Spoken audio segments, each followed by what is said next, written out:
Oh, my God, I love that song. I Shazammed it. You Shazammed it? From the Blackberry Smokes. Well, Blackberry Smoke, yes. Oh, yeah, Blackberry Smoke. It's called Waiting for the Thunder by Blackberry Smoke. Oh, yeah. Off their album Like an Arrow. I needed something to make me feel good. I'm trying to leave my girl, and now I think she's pregnant, so woo! I thought you said you weren't going to talk about Fuck it. Blackberry Smoke's got me feeling good. I'm a sick fucking guy, folks. The sick fucking guy. That's what I like to do, is pigeonhole myself and give myself anxiety that I go into a fucking coma. Are you kidding me? We just spent 20 minutes. Hey, what's up, Artie Lange? And now Artie Lange comes in. And then Artie Lange, I don't know if he tripped or fell or Artie dropped looks something. good. Clean shaven. Oh, my God. What's up, Artie Lange? How are you, buddy? Fucking Artie, baby. Distefano's here. Big Artie. He can't make it to my fucking show. He comes in here. What? Every time I text Filato. He's always sick. It's a lot easier to get here than over to Hoboken. I always text his booker, Dan Filato, and then I get canceled. Right. Well, you can take a ferry, can't you? Yeah, I could. Can't you take It's a millennial gang rape. If I take a ferry, can I be on your podcast? How does that work? Your car. Ooh, I don't need this condescending podcast shit. Let me tell you something. Gandhi Rat is the biggest hit in Hoboken. Everyone keeps yelling Gandhi Rat at me. You got a lot of listeners in Hoboken. I like that. I like knowing people are listening to this horse shit. These motherfuckers. Yeah. I'm a fucking rat. Catching shit. I used to be Gandhi. You're not going to believe what just happened, Artie Lange, as you walked in. We got Blackberry Smoke, Waiting for the Thunder, and Chris is going through hell and back. It's a great song. Oh, that Jim Florentine actually turned me on to. He turned me on to Blackberry Smoke. He said, "Man, you got to listen to this band." I'm like, "Yeah." Then other people say, "Man, you got to listen to this what's band." What's the band and what's the song? Yeah. It's called Blackberry's the band. Blackberry Smoke. Waiting for the Thunder. It's like country meets Southern rock. Okay, they're bringing Southern rock. It's back. like Chelsea Handler. Are you there, Chelsea? It's me, vodka. yeah, pretty much that. Are you there, talent? It's me, Chelsea. I can't stand her Netflix show. If we're going to be honest on this fucking radio show, she's terrible. I fucking tried. I can't stand it. She's if you Google direct opposite of funny, her picture would come up. She is horrendous. DOF, direct opposite of funny. Are you there, herpes? It's me, Chelsea. So Chris has all hell's breaking loose in his personal life, and we're talking about it for like what happened? Well, hold on. I got to set this up properly. So for 20 minutes, we're sitting here, and he's telling me everything that's going on, and I'm like, man, this would make great radio. It's like, I just can't do it, bro. I can't do it. I can't do it. Then I play That's how they get you. Then I play this "Waiting for the Thunder" song by Blackberry Smoke, and then he just spills the beans because he was feeling the song. Fucking shit. Because of music? Music, man. Chris is like my guy, Chris is like a younger brother. What happened? Is something bad happening? Trying to, going through like a bit of a rough time, break up with the girl. Oh, you broke up? Yeah, but now she thinks she's pregnant. Oh. So it's like you're trying to leave, but you know what I mean? So he was basically had one foot out the door. He's been sleeping on the couch. Oh, God. And then all of a sudden she pulls the "I'm pregnant with your second kid" thing. I thought you didn't have to pull out. Can we get out a verbatim thing of what I told him, like when this happened? Like when yeah. Said, whatever you do. Right. Whatever.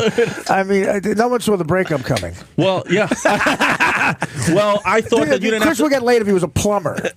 And he's a successful comic on the road. It's like, Jesus Christ, you're printing pussy. And all of a sudden he gets me with, "I'm getting married." You fucking idiot. I thought you didn't have to pull out. My fucking high school biology teacher, Dr. Sheehan, told me you didn't have to pull out if girls are on their period.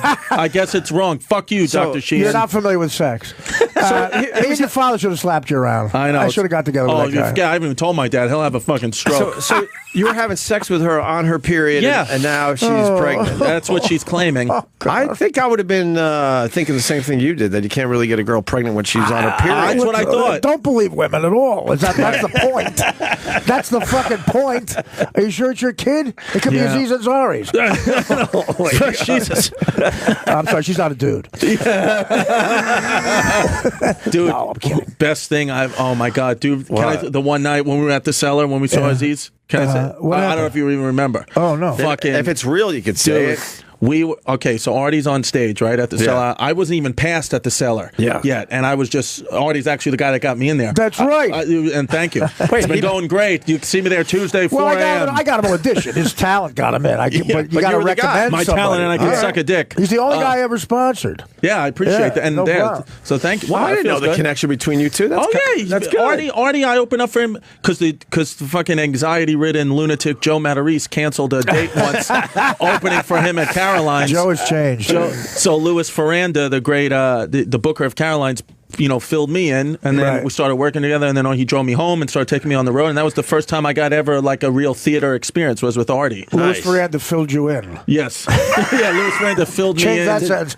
No, yeah, but he was great, though. He was great on stage, and I told him not to open for me because you're a headliner now. Yeah. Did you have to ever do drugs with Artie? That's the question everyone wants to know. Just buy them. No. What Artie? No, Artie. You're on the buy them stage. No, Artie, I remember it was at the point kid, go get me in. I have never shared a fucking drug in my life. I don't understand that concept. I don't even mean share. This was back in 2013. What we used to do is Artie, you do the cellar, and then we would walk around the block together because you want to stay away from it. So we would walk around the block, and we usually stop at 3 pizzerias.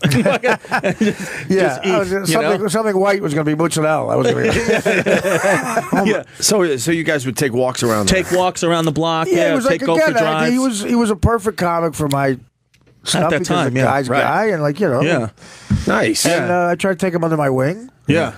And I said, then Bob Levy stepped in. Oh, yeah, Bob Levy. Listen, got a chick pregnant. I took That's Bob work Levy's for advice. Bob. Bob Levy's advice: do Xanax and get girls pregnant. Listen, so you were out the door. The door. Now what are you going to do? Hey, look, I've come mentally. I'm prepared for whatever happens. This is exactly the song "The River" by Bruce Springsteen. Yeah. And I got married pregnant. Man, that was all she wrote. For my 35th birthday, I got a union card and a wedding coat. He's living a Lifetime movie, though, this guy. Dude, I'm trying to get on the Oxygen Network. You should be in a Lifetime movie. I should. If I lost a few pounds, I'm fucking filled up with Cheez-Its. You should marry Chelsea Handler. Marry Chelsea, that's the move. She would fuck anybody right now. I'll take it. She wants a less successful comic to take on the red carpet. That could be me, too. Yeah. I might go for this. I'm in love with Sarah Silverman. So she's not going to fuck you. So is Norm Macdonald, according to his book. Are you reading his book, Artie? Well, yeah, I'm in it, so I had to check. He was very nice to me. He left out a lot of very nefarious shit. Really? Yeah, the night. I mean, I'll tell it. The night I auditioned for Dirty Work, I met him and Bob Saget. They knew that I had been in jail. I just got out of jail for possession of cocaine. Right. And they still gave me the part, but they said, why don't we go out and to see if we have chemistry together. We'll go shoot pool together. So me, Norm, and Saget go and shoot pool. And there were these 3 Mexican kids right next to us shooting pool. And they had that look on their face like we have cocaine. And I bought cocaine from the Mexican guys in the bathroom, did cocaine with them, walked out on cocaine in front of the 2 guys who just got me back into show. A more destructive thing has never happened. Yeah, right. Like Norm was even saying, the only guy who would have given me the job is Norm, because Norm loves losers. He goes, look, man, I just love a loser. You're good at one thing, but that one thing can buy your mom a house. I think that's interesting. I remember I was reading Artie's book, because you put that in your book. Yeah. And I remember reading it, and I was on the L train, and my stop was Halsey Street. And I remember the stop before was Myrtle and Wyckoff. Yeah. And I remember reading that part and going, fucking Artie. And then closing the book and just getting off the train one stop before and walking home. I woke up the next day. I blacked out. I woke up the next day in a hotel room in Santa Monica. And I said, I fucking blew this again. How did I do this again? I got on a TV show. I blew that. I got in a movie and I blew that. And 10 minutes later, I was ready to call the cab company and say, I'm driving a cab again. Right. And Norm called me with Saget. And Norm's the only guy who stood up for me. He said, you got the part, man. Just don't fucking bring it over the border. And he goes, I just love a loser, man. You know what? Being behind the scenes a lot with Artie, like I was a couple of years ago, he's got the most open heart. Will give an actual crazy, ex-Stern fan or just Artie fan. Artie will give him his actual real phone number, his real address, really helped him out to the point where you got to see his managers and when the road. I remember one time we were at Levity Live, and some guy with hair down to his ass and a fucking looked like he had a chainsaw walks in and is like, Artie told me to come backstage, and people are like, who the fuck are you? And then Artie was like, yeah, I texted this guy, reached out to me, and I told him he come. So it's great to see that, you know. That's also why I'm 50 and broke. But, no, I for a little while, right before you, Chris, the last days of Stern, I had, on the road with me, I had a guy getting me drugs and a guy keeping me away from drugs. Right. On the road with me. So, yeah. You know, that one cancels out the other. But Chris was always good to me. He was always a good, he worked out. Right. I represented hope. Then I met a Puerto Rican girl. now, listen, you had a kid with a Puerto Rican. You won the mulatto once. Yes. You're going for it again? Oh my God, dude! When she told, I said, "What? Why wouldn't you?" I can't even tell my old man yet. He's probably. Does she know she's Puerto Rican? Does your father know she's Puerto Rican? Yeah. Well, at first, I told her she was 100% Italian. Sicilian. You could get away with that. Sicilian. I took a light-skinned black chick to a wedding once. Yeah. But once she wanted to put ketchup on the chicken parm, he knew. I went down that road. I went down that road once as well. And you do use the old, she's 100% Italian. Yeah, okay. Because you don't want to explain it every time. Yeah. There's a lot of people that are accepting. Yo, you got some mozzarella? There's a lot of people that are accepting. Is that her? She's gorgeous. She is gorgeous. Oh. But she looks either way. She could be Middle Eastern, Italian, Spanish. But it's good that she's. I mean, New York. All kinds of Puerto Ricans we hook up. All right, listen. So you knew the relationship wasn't totally okay. Were you using protection besides the time she was on her period? No, I haven't used protection. What is it? She's Puerto Rican. I mean, a bodyguard. No, but did you have any protection? We had sex with a bulletproof vest on. Yeah, this is Rocco. He's my protection. But if you know things are shaky, why wouldn't you go back to using protection for a while? I feel like I gotta live in the chaos. Like I feel like that's how, as much as I don't want to. Like I openly knew what I was doing, not pulling out. You want to live in the chaos. You do a bit called Anxiety Tuesdays. I know. You don't want to live in the chaos. I don't, but it's like this norm that I'm used to. I'm addicted to chaos. That's the worst thing. I love it. Yeah. Like otherwise, I want it. I love it. Normal. It's stuff's normally gets boring, but you start to think maybe I'll get a Puerto Rican chick pregnant. So what are you going to do now, man? Well, hey, like I said, I'm ready. When are you going to find out if she's pregnant? Probably over the next month. What do you mean over the next month? I don't know. It's a lot of certainties in your life. What? Yeah. Is she stringing you along, hoping that you're gonna like change your mind? Why would she tell you if she's pregnant right away? Well, she did it. She just saying she's a chick. It's kind of like I think knows I'm out the door, but knows. I'm not well. But what is the guy code on this? You're fucked. Guy code.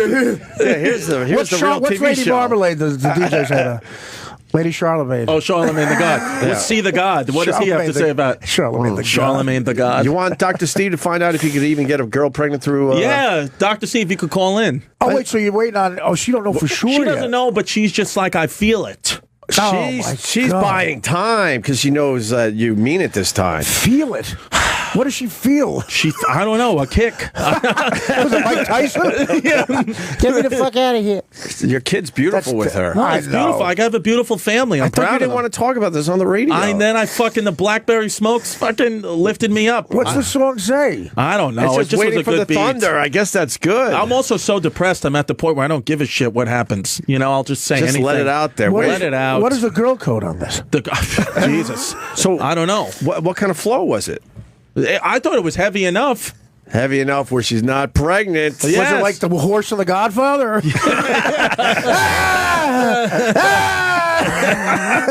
You're pregnant again. Yeah. I thought so, but hey, you know what? Whatever. I just have to fucking realize that shit like this happens to me for what reason I don't know. Yeah, maybe what somebody said. It's season 2 of if I get a sitcom of your sitcom. Yeah, certainly you got season 2 now. What, do you have a sitcom? Pilot. I have a pilot. He's gonna be filming the pilot. I'm filming the pilot in March.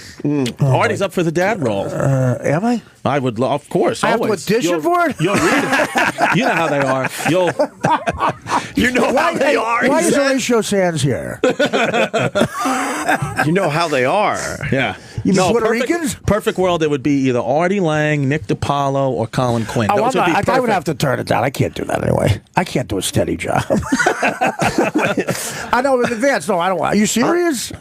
Hey. No, I can't do it. Well, it's not till for a while anyway. Well, we'll get a call in if you advance, get a I'm call. like, I can't do it. First of all, I'll take a little taste. You'll take a taste? What am I to you? What do you want to be? I mean, we're friends, but I'm a lot older than you, so it's not going to look like we're friends on TV.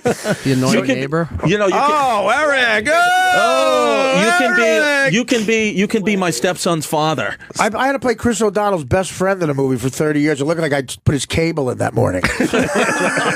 Zero chemistry. I got it. It looked like I just mugged him. No, I got it.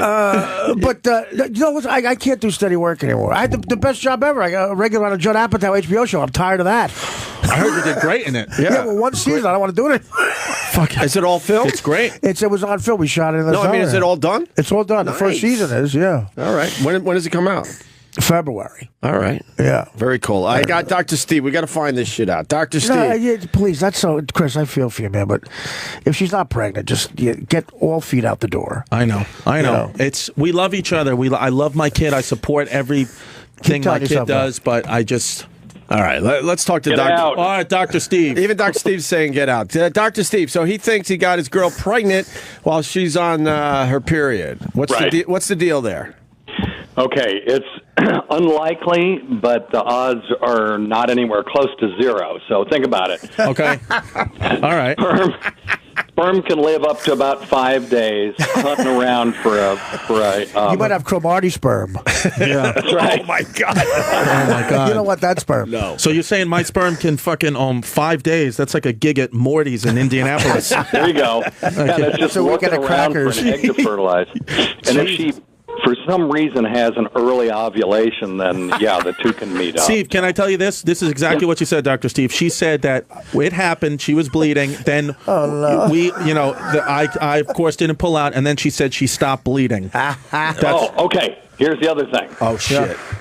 Some women will bleed in the middle of their cycle. It's called, and they'll have pain and bleeding, and it's just called ovulatory bleeding, and that's actually when they ovulate, and they're the most fertile when that happens. Some women will bleed in the middle of an argument.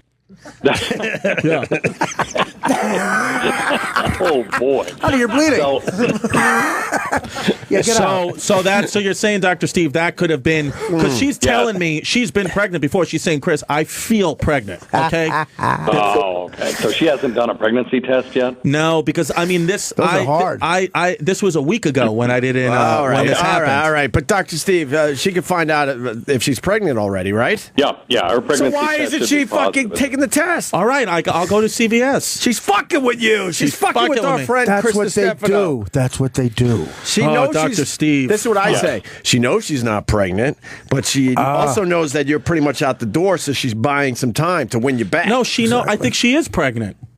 Why would she lie to me about that? Oh, Chris, all right, go for it. I have to talk to Chris.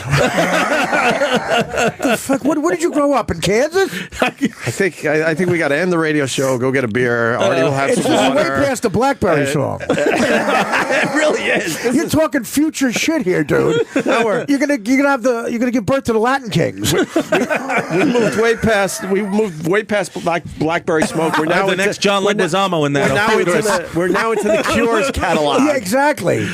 You're at the Puerto Rican Day Parade with a belly shirt and a big belly. Oh fuck! So Chris, when did this intercourse happen? About 7 days ago. 7 days ago. Okay, so now it's a little bit too soon to do the pregnancy test, really.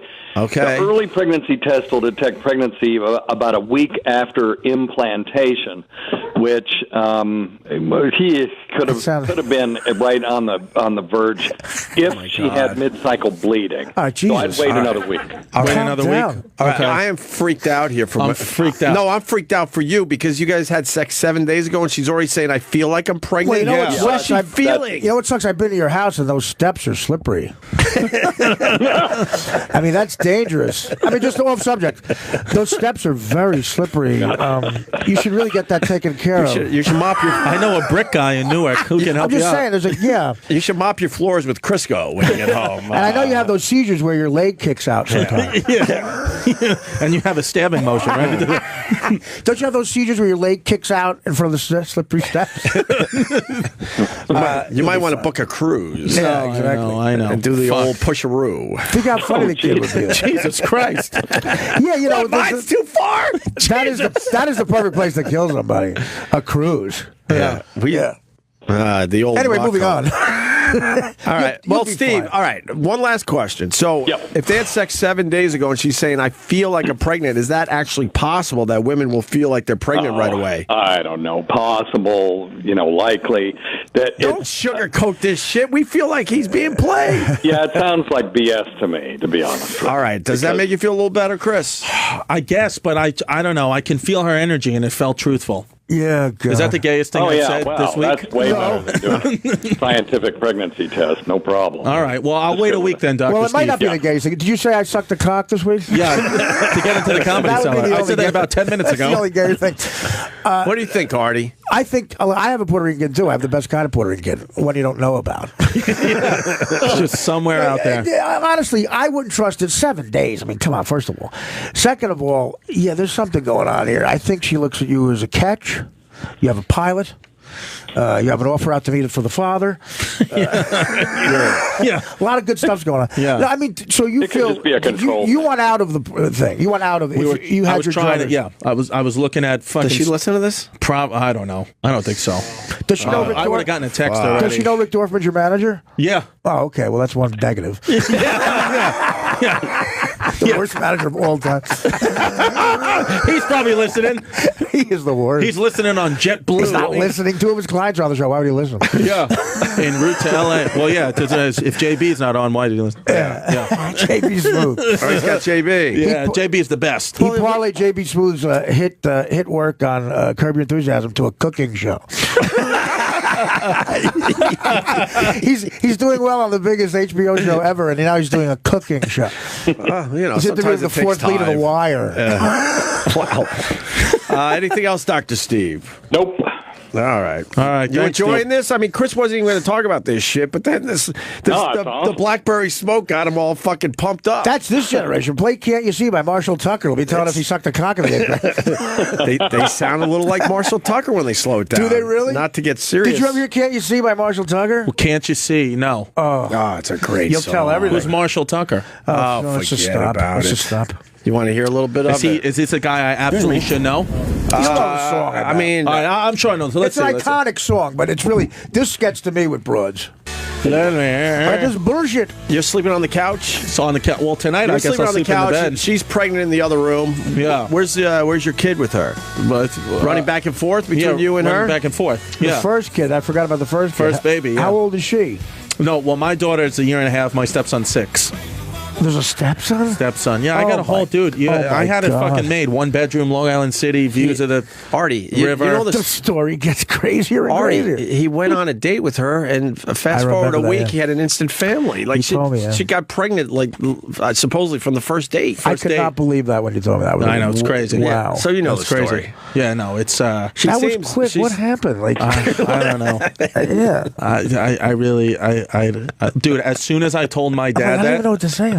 as soon as I told my dad that a year and a half ago, but the situation, he called. He was like, my stepmom's name was Diane. He was like, Diane, get the easy pass. I got to go to Queens. No kidding. He was right over the He's Verrazano gonna, Bridge. He's going to beat you over the head with an easy pass. Did he knock down your door? What the I fuck, remember Chris? He was, where the fuck is the easy pass? What Did are you learn anything What are you from me? doing? He said he was doing 100 down the BQE. Fucking. Oh my God. That wasn't going to make a difference. I know.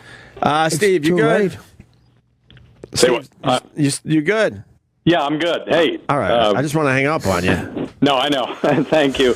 Check out Weird Medicine on this channel. All right. 4 a.m. on Wednesdays. That's, 4 a.m. on Wednesdays. Time now. Boy, That's you're also kicking going to be in the ass. Comedy Cellar. You're kicking Yeah, I'm your kicking fucking ass. You're like a young Alan Freed. I don't know what's sadder. The time for your show or Chris's situation. The worst time slot ever. 4 a.m. on a Wednesday. Yeah, 4 a.m. Wednesday. I'll be up listening because of the back that I have from the couch. Oh my God! 4 a.m. Wednesdays. Don't get Dr. Steve. I say, fuck Chris Distefano. We got to make sure Dr. Steve's okay. 4 a.m. Wednesdays. Imagine you're in medical school and that's what you get out of it. Yeah. Well, at least you can listen to Mike You doing. disappear off the planet for 7 years studying, and you got 4 a.m. on Wednesdays. Just open up your window and then do the show out the window. Oh my God. The same thing. Yeah, I got the good news, bad news call from Don Wicklin a little while back. What was that? Good news. We're keeping you on the channel. You're the last man standing. The bad news is it's 4 a.m. The bad news is you're talking to the only guy listening to the show. Yeah. It's a good show, but they blew up this place about a month or so ago. You might have heard a thing or two. Oh, yeah, I heard about that. All right. Thank you, Dr. boy. Steve. Good luck All with right, that boys. 4 a.m. Take care. Wednesday. Bye. Is that like Wednesday, or is it late Wednesday, which is actually Thursday morning? How does that work? Who's up at that? I mean, who's listening to him? If you're up at that point and you're having fun, why would you turn him on? I don't know. Right. That's horrible. The party's going late at 4 a.m. I'm going to turn Dr. Steve on. The only people that are up listening to that are people coming in to do a real morning show. They got to get up early. People who plot a fake pregnancy. Yeah. All right, I'm going fake pregnancy. I'm going with she's buying some time. She loves the shit out of you. She knows she did you wrong, and she's trying to figure out her faults in this. Well, why do you want to leave? Just there's nobody else, right? No. Right. No, I just. No one else feels pregnant in your life. No, dude. No, I don't know. I just feel like I'd just be better off not being there. You know, not being like accused all the time. You know, that's how I felt. So you're in a relationship. Yeah, right. But it was easier when I was, single. I'm a dad now, so that's not going to change. But I just felt like, you know what? If I had my own spot, may not get in trouble for fucking going to have a, beer with somebody. Dude, you're married. I mean, that's gonna. I get accused of cheating if I shave my pubes. That's where it's gonna at. happen, dude. That's what marriage is. Yeah, but I don't want. That's the thing. I'm not married. I don't know if it's for me. Then Of course you don't want it. Love being a dad. It's not for any of us. It's not for any man. Not in this career. It's not any career. A plumber's not miserable too. Yeah. This just came in from Nerd Breath. If she knows she's pregnant like Chris knows music, he is in the clear. Nerd Breath is all over you. Yeah. Jesus, when you get killed by Nerd Breath. Fucking. All right, so that's how we start today. That's a hell of a start. Chris Distefano, we got Artie Lange. I'm fucking tired. I went to Philly and back to do trick-or-treating. Philly? Went all the way to Philly? You do trick-or-treating with the kids? I went trick-or-treating yesterday down 3rd Avenue in Bay Ridge, and somebody gave my daughter a cup of marinara sauce in the trick-or-treat bag. Oh, that's nice. Like a fucking idiot. Well, was it blood, maybe? No, it was a pizzeria. It was. Is it in a little jar or Yeah, I something? took a picture of it. It was in a pizzeria, and Did you tell him you'll be back in a year with 2 kids? Yeah, save me a slice.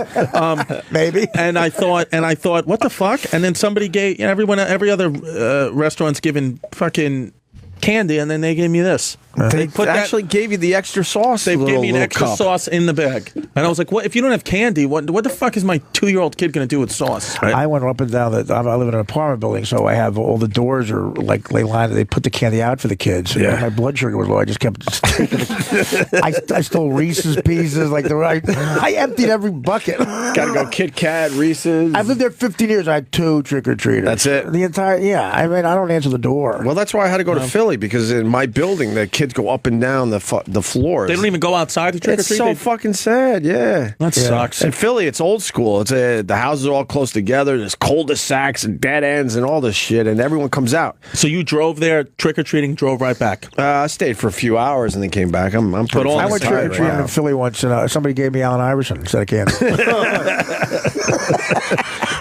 But it's weird because when we were growing up, not you, Chris, but me and Artie were around the same age. Yeah. Didn't you start trick-or-treating as soon as school was over? Yeah, well, sometimes we didn't go to school. We were bums. Everybody was a bum. Right. You could say bum back Right. then. And bum became homeless at some point.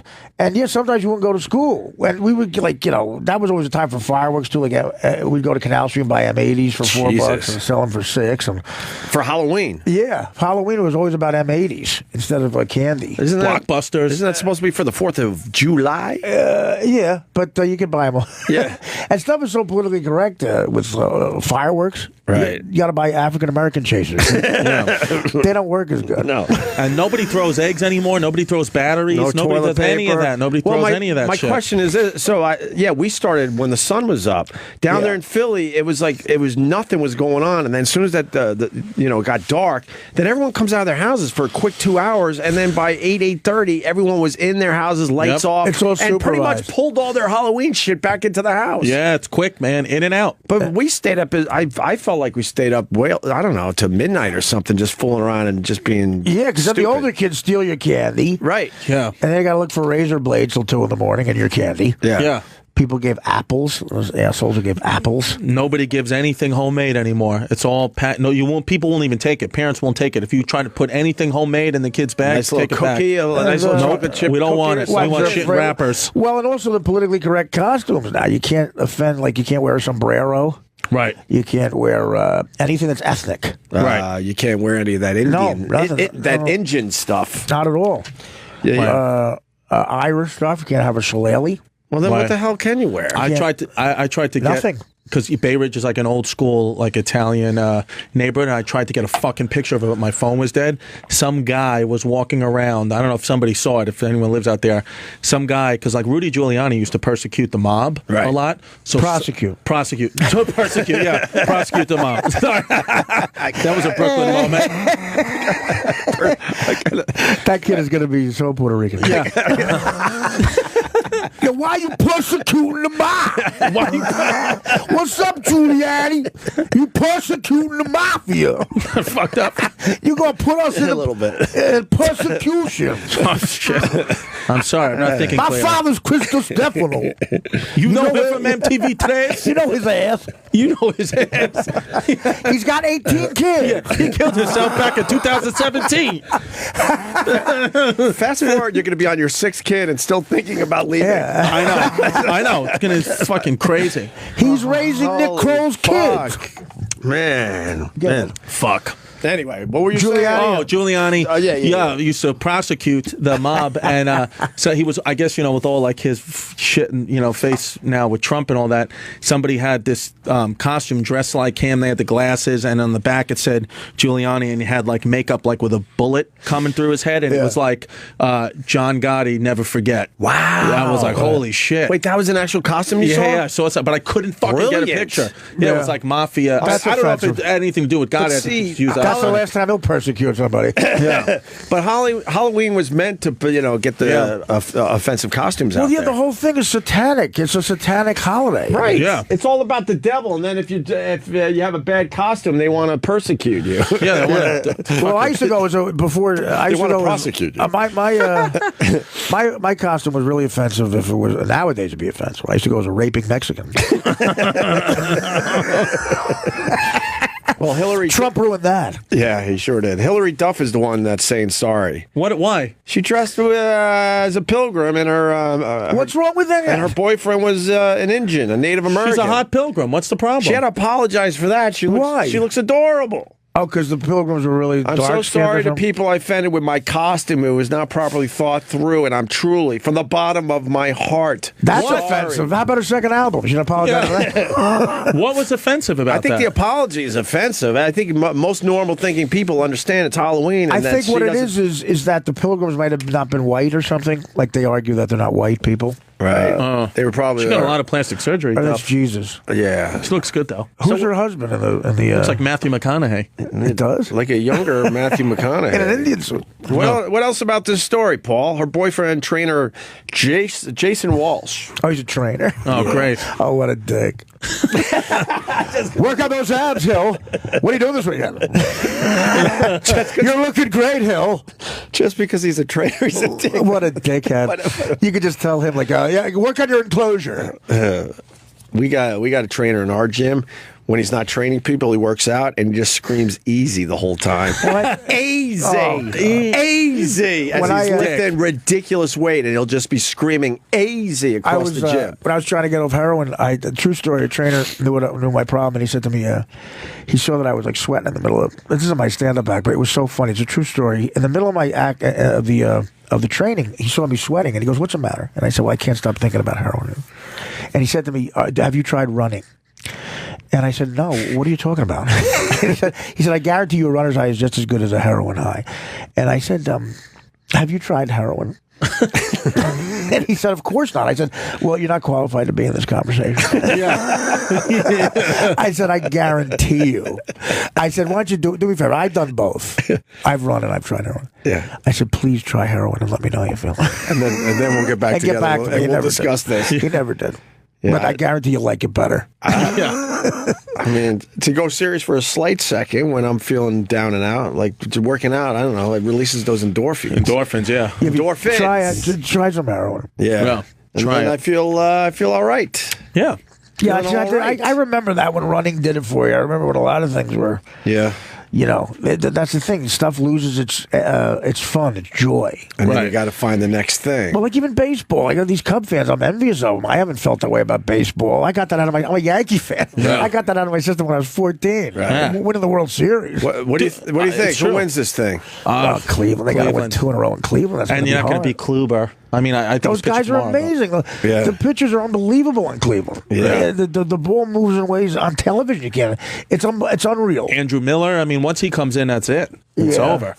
And Cleveland, I can imagine, is going to have LeBron and baseball in the same year. That's pretty huge. That's insane.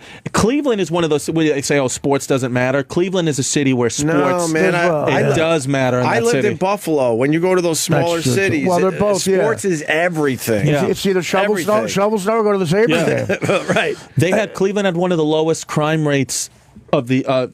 So far in this court, I think it's one of the lowest they've had in the last 25 years because people are not as. I mean, their teams are winning and people are fucking not depressed. Oh, Delonte West fucked LeBron James' mother. Yes, I think that is really amazing. Crazy. There's something in the water in Cleveland. Yeah, how the fuck does LeBron? And he's got herpes on his lip now. Did you? Well, LeBron James' mom looks like Don Cheadle.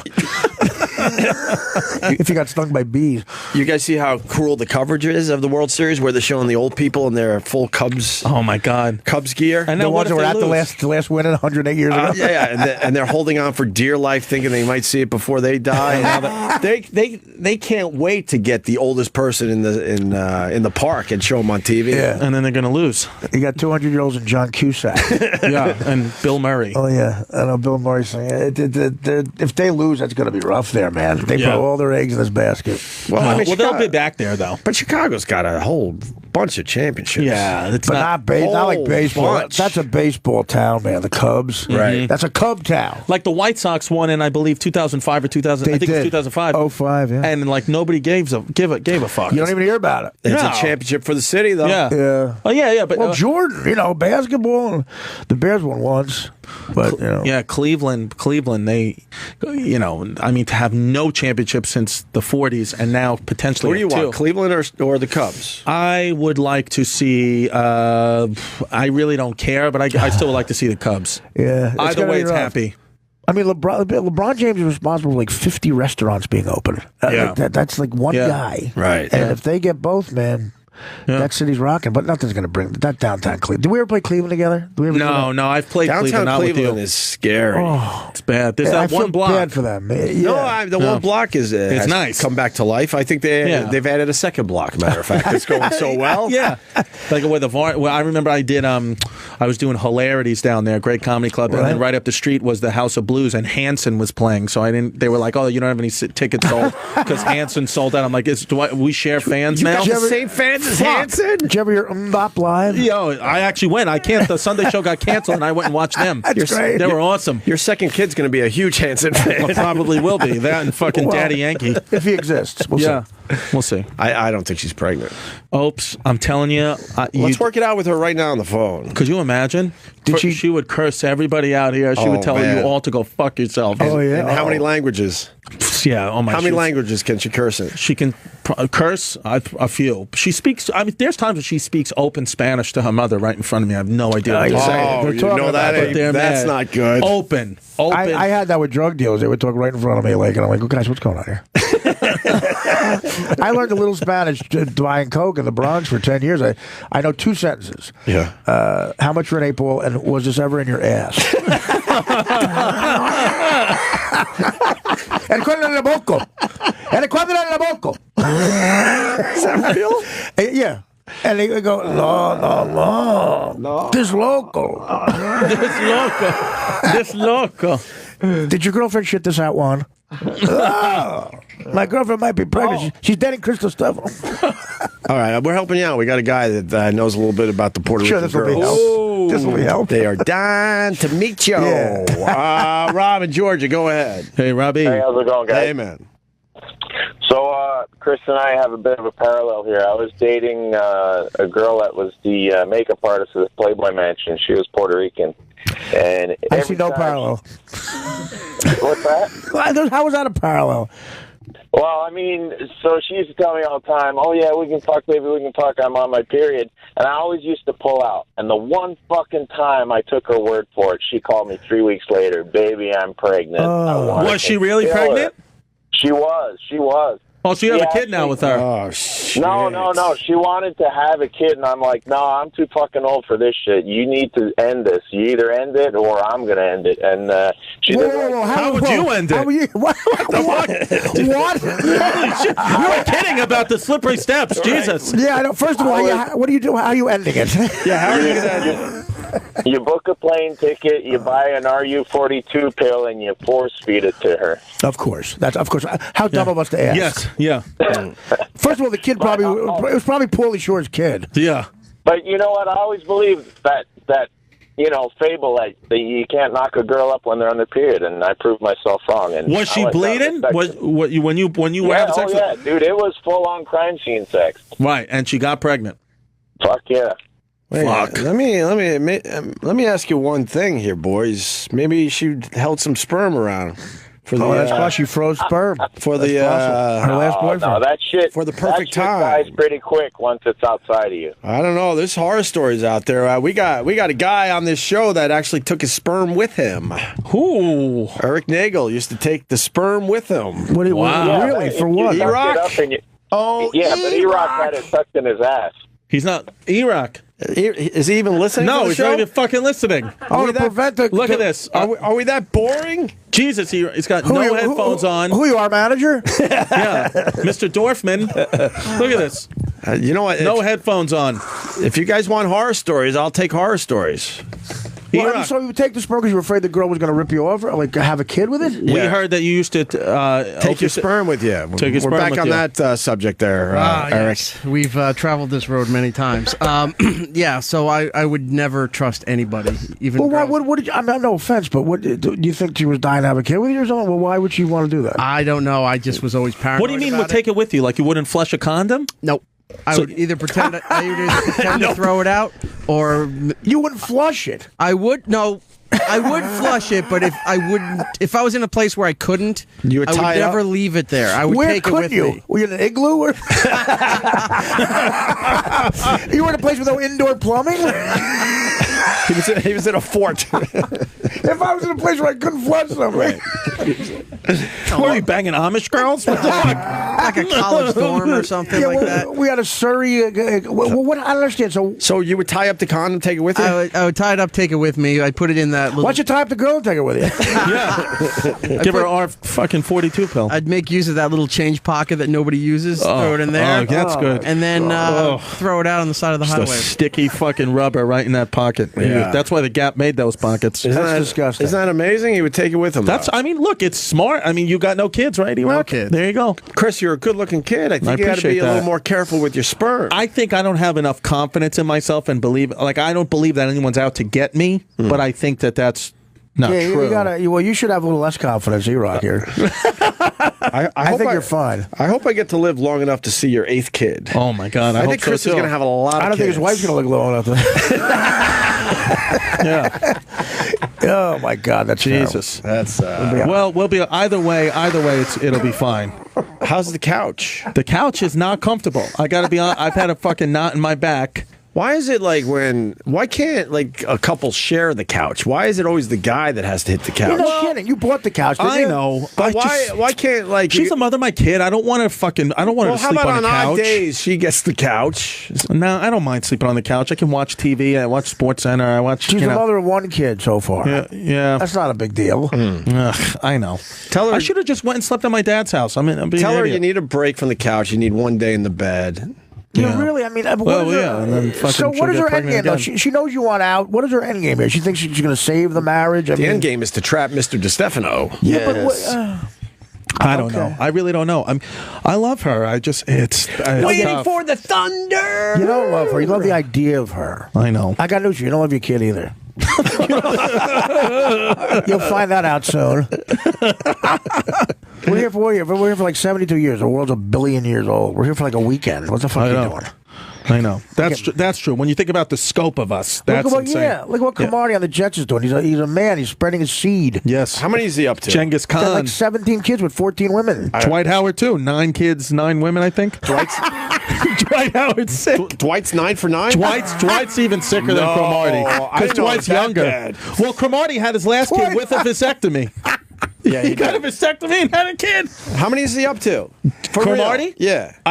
I lost track. And how many is Dwight Howard? He's got a Dwight's lot. the same. Well, no, Vander Holyfield has like 18 kids, and they all live in the same house in Georgia with the mothers. Jesus, Like 15 why isn't Andy Cohen up on that one? That's a fucking Bravo special. 15. Sorry, I don't know Andy Cohen's. What are you doing over there? He went EH and all the initials. EH, Eli, Yvette, Eliezer. Who's that? Whose kids are they? Elijah. He fucked up. He's got 2 Elijahs. He didn't even got realize. 2 Elijahs. He fucked He's up. got an Eden. Sometimes you forget. Well, George Foreman named all his kids George. Yeah, we know that Georgia, one. yeah. A lot of Georges. The girl is Georgetta. I got Georgetta. Ebony. How do you say that last name, man? Ebony. That's Ebony. He forgot That's to a name the weird kid. spelling of Ebony. He named the kid twice. He did. He named his kid Elijah. He named 2 different kids Elijah. Because the middle names are different. The greatest story He is fucked up. He just realized. Remember Anthony Hardaway? Oh yeah. You know that story? yes. His mother thought that's how you spelled Anthony. That's a true story. Really? Wow. So but the crazier part, Patrick Ewing, Yeah. his mother thought that's how you spell Anthony. Really? No, I'm kidding. No, listen, it's clearly a different culture. They spread their seeds if you get rich, like the Nero used to say that. The ancient Romans would say, if you get wealthy, you spread your seed. You don't even care. Right. You just let it out. Let it and out. a lot of wealthy people still do that. They don't give a shit. A lot of wealthy men. I got a cousin who does it, but of course he makes $80 a week. Right. Oh yeah. That's the problem. He's spending all his money though. How many kids does he have? Well, Cromartie's he plays in the secondary. Okay, right. Even the best guys in the secondary Don't get paid much. Right, and then you got to make sure you have some sort of a career afterwards, and that's not enough money for 18 kids. I'm not lying, Paul. Maybe you could check this out. I think it's the figure for Dwight Howard is something like $250,000 a month for child support. There you go. Okay, so he needs to continue to play. He's a basketball player. Yeah, that's pocket money. Yeah, for but him. for your whole life, that's pocket money for him. Right. Well, for your whole life, that's true. But although $250,000 a month after 4 months, you're $1 million. Is gone. Although the 30 for 30 broke in That's or the broke? best thing ever. Broke, That's right? the best thing ever. The one guy says, I think it was Andre Rison. Yeah. His first bonus check was $500,000. Yeah. He bought a $450,000 watch. Yeah. I figured I had $50,000. Yeah. People are ridiculous. Ricky Henderson got $1 million bonus, framed the check. After 6 months, the A's called us and said, we have a problem in accounting. Did you cash the check? He goes, no, I framed it. He framed the check. It's amazing. He agreed to pay $10,000 a month in child support for their 4-year-old daughter. 10 G's a month. That's for just one daughter, Dwight Howard. Yeah. 8th baby mama. Here we go. So you go. All right, Dwight Howard's 8th baby mama suing for more child support. Wow. So you were right. That's nonstop. Well, you're right. It's leaking. It's nonstop leakage. It's just going to keep going. That's just stupid. That's the worst. So he has 8 baby mamas and how many kids? Is it 8 for 8 or 8 I for 9? think it's 8 for 8. And I'm telling you that his child support figures are wild. Yeah. Yeah, well, that's what happened. He's being persecuted. He was trying to negotiate contracts without an agent, not to give the percentage away. Is that true? Yeah, that's what somebody said, but it didn't now work. I understand why we're doing the same thing with Dorfman. Now I understand why he can't shoot a fucking free throw. Yeah, he's fucking nervous. He's got no money. He's nervous. horrible from the line. Well, try shooting a free throw with a tennis ball. That's what it's like for him. Yeah, he's so it's big. hard. Yeah. No, these guys. He's going to have. No, I mean, he's going to have to be an analyst. He's going to have to do something because I mean, right now they're taking. I'm telling you, it's something like 6 figures a month. Same thing with Derek Fisher. What does he make? He's got a big contract. Tiffany said she's not just seeing red, she's also seeing green. When you consider that Howard is pocketing over $27 million from the NBA's Houston Rockets and endorsements, she felt the $10,000 a month was paltry, a paltry sum for him to pay. Well, I got to say, a full disclosure. I mean, look, I'm 50. How much longer do I have? I'll be honest about everything. I'm waiting on some blood work.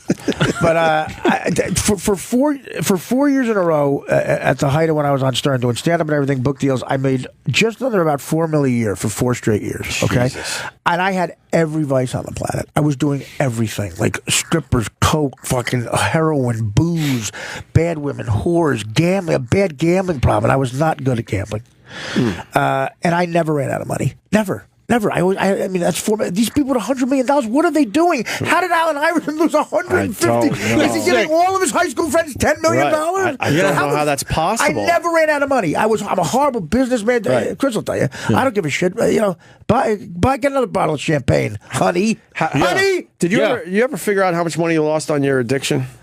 Well, listen. If you go to CelebrityNetWorth.com, that's what I should have. Yeah. They weren't there when the Broncos didn't cover. At CelebrityNetwork.com, they weren't figuring in that the fucking Giants suck. That Ryan Leaf blew. Yeah. That's why they didn't have the offices at Celebrity Net fucking Worth. Holy shit. But you had a good time. They didn't figure I got overcharged for blow by fucking Big Mo in the Bronx River. I'll say your name. I'll say your fucking name. Lewis, I'm not afraid of you anymore. One of our guys, Lewis, knows why Allen Iverson lost over $100 million. Where's Lewis? He's coming in. Okay. Lewis. That's Lewis. Lewis is a Dallas Cowboys fan, this fucking piece of shit. What an asshole. They won again, Fuck right? the Cowboys. Tony Homo. Look at him wearing all his cowboy gear. Oh, wait, this is Lewis. Yeah, that's it. Christ. Full dressed like a Confederate soldier. I thought that was Lewis. I'm a little less scared. I'm a little less scared of that Lewis. Everyone put their wallets in their socks. That's regular Lewis. Hey, Lewis. That's regular Lewis. Yeah. What's up, buddy? How are the Cowboys? Doing good. Looking 6-1, right? They beat the Eagles. What's up with Tony Romo? He's not a winner, man. He's not a winner. Look, I love his last name rhymes with Homo. As a Giant fan, Right. That's what every Red Sox was named Gasshole. Everyone's talking about that quarterback situation. Where are you at with this, being a Cowboys fan? Being a Cowboys fan, still want Romo to lead the charge when he gets back to the AFC Championship game. No, but Lewis, he NFC can play champ. now. They're choosing to hold him out. now. I thought they were choosing to hold him out. No, he's not ready yet. His back hasn't fully healed yet, Chris. It's not going to heal. It's called the saving face. It'll he's magically saving heal when the Cowboys lose a couple in a row. Exactly. That's when it'll heal. Dak throws 2 or 3 interceptions in a game. Speaking of the Cowboys, you want to know how to deal with a broad? Call Michael Irvin, man. That guy knows, right? How many baby mamas does he have? I was going to say, Romo's back is still hurt like your girl is pregnant. Yeah, he goes, I feel like my back hurts. Yeah. Jesus. No, where'd you grow up? I grew up in Plainfield, New Jersey. I'm from Union, New Jersey. Okay. Yeah, so I know. How can you be so close to the enemy? Wait, you're a Cowboy fan. And that's Rich Voss. Voss from Plainfield. Voss and I, yeah. Why wouldn't you want the young guy to continue? He's killing it. I think he still has a lot more to learn, basically. Voss is from Plainfield, which is a tough town. Yeah. It is. It's like, you know what the mafia and show business have in common? Voss can't get neither one of them. Actually, got kicked out of both. But so that's Prescott's killing it. That's just bad parenting. Why are you not a Giant fan? Why not a Giant fan? The first time I ever watched football, Artie, I saw Emmitt Smith run through a defense. That's the first time I ever turned it on, and I was like, you know what? This is it for me. All right, okay. Yeah. I hear you. Well, he was good, but that offensive line, I could have run for 5 yards. Pretty much. They had that offensive line is underrated. That line was unfucking believable. And Emmitt Smith is great. Yes. And so is Aikman. But man, they were the MVP every year to me, that line. Leon Lett, he was great. You couldn't hate, even though I hated him. Well, he was on the defense. Right. Yeah. But the offensive line, I'm talking about, they just opened up gauging holes. Man. But here's the thing about that. I believe in the second or third year, Emmitt Smith tried to do a holdout. Oh, yeah. In those first 2 games, they started somebody else, and the guy didn't do well at all. All right. Well, Can we look up Leon Lett's car? There's a great car story with Leon Lett. what happened? He was on broke, right? I'm trying to remember if it was a Mercedes, whatever, brand new, and he would just spit in the. See, you know. Yeah. He would just. What happened to him? He chewed tobacco and would just spit in the passenger seat of his brand new fucking car. He didn't give a fuck. Didn't care about fucking Leon Lett. Lewis. So He's famous for that play. Yeah, the Don Beebe. Right. Best helmet in the game. People forget that. Yeah, Beebe got his Super Bowl. And the snow too. He didn't get it with the Bills, but he got it with the Packers. Yeah. Guess who had the fucking? Guess how that fucked me that play. I had the boxes. No. I had the numbers. If he doesn't make that touchdown, I win the box. No. It's $18,000. No. Are you serious? Yeah. Oh, well. Yeah, I'm fucking serious. That's what they don't know at celebritynetworth.com. They could have added that 18G. Chick Googles that and goes, what's up, Artie? What you up? All right, Lewis. So why did Iverson lose the 100? Iverson would never want to travel with luggage. So he'd go to a new city and just buy $10,000 worth of a wardrobe and just throw it out when he's done. Okay, $150 million. You got to give me more than that. $150 million? You got to give me more than $10,000. He's made some bad investments, though. He had friends that wanted to give him investment ideas and shit You like can't that. do that. And they always That's do true. that. I had buddies like that, too. Like, I heard you're doing good. We haven't seen each other in a while. Listen, 2 words, Exxon station. People need oil. If you're making that much money, you don't need investments. But he did send millions on throwback jerseys, right? I think it was. Right. Which the deemed. But isn't the second part of his, I think it's whatever his big shoe contract was it Fila or Adidas? One of those, isn't the money coming to him when he's turned 40? Well, you know what? That's a great point. No, there's a guy who took him under his wing a little bit and said, like, he hated this typical story of players losing all their money. Yeah. And he worked out the deal where Iverson gets $35 million when he turns 55 years old. Or something. So he's got to be what? How old is Allen Iverson? He's getting there. So he's got to just make sure he stays warm outside the Sunoco he's living in. There's stories of him. Oh, he's only 41. Yeah, he's not going to make 55. There's I stories think of it's him 55. Iverson's not going to make 55. Maybe younger. 50. Maybe 50. There's stories of him it's so sad, like literally begging for money outside a mall in Philadelphia. Yeah. It's gotten that bad. Yeah. They said he would play entire games, smoke weed in the locker room, and then run on the treadmill after the game for like an hour and a half, 2 hours. Yeah, it was a little unorthodox. Yeah. I got an unorthodox way. Smoke weed. There you go, Artie. You were right. 32 million when he's 55 in 2030. God, you were right. You think the people around him are trying to get him to eat a salad? Yeah. My father did the same thing. I got a piece of sheetrock when I turned 60. Look at this, but look at the rules. He can't cheat or have children outside his marriage. No physical abuse. Must attend marriage counseling. Must speak to therapist. First of all, the first sentence he's done. Must discuss any purchases over $5,000. Oh my God! Must be home by midnight. Oh, come on. Can never gamble again. These can't be real. That's a joke. It's like saying you can't have the money. It's like, no one could adhere to that. There's priests who could. And what if he's not in love anymore? Why he's got to stay?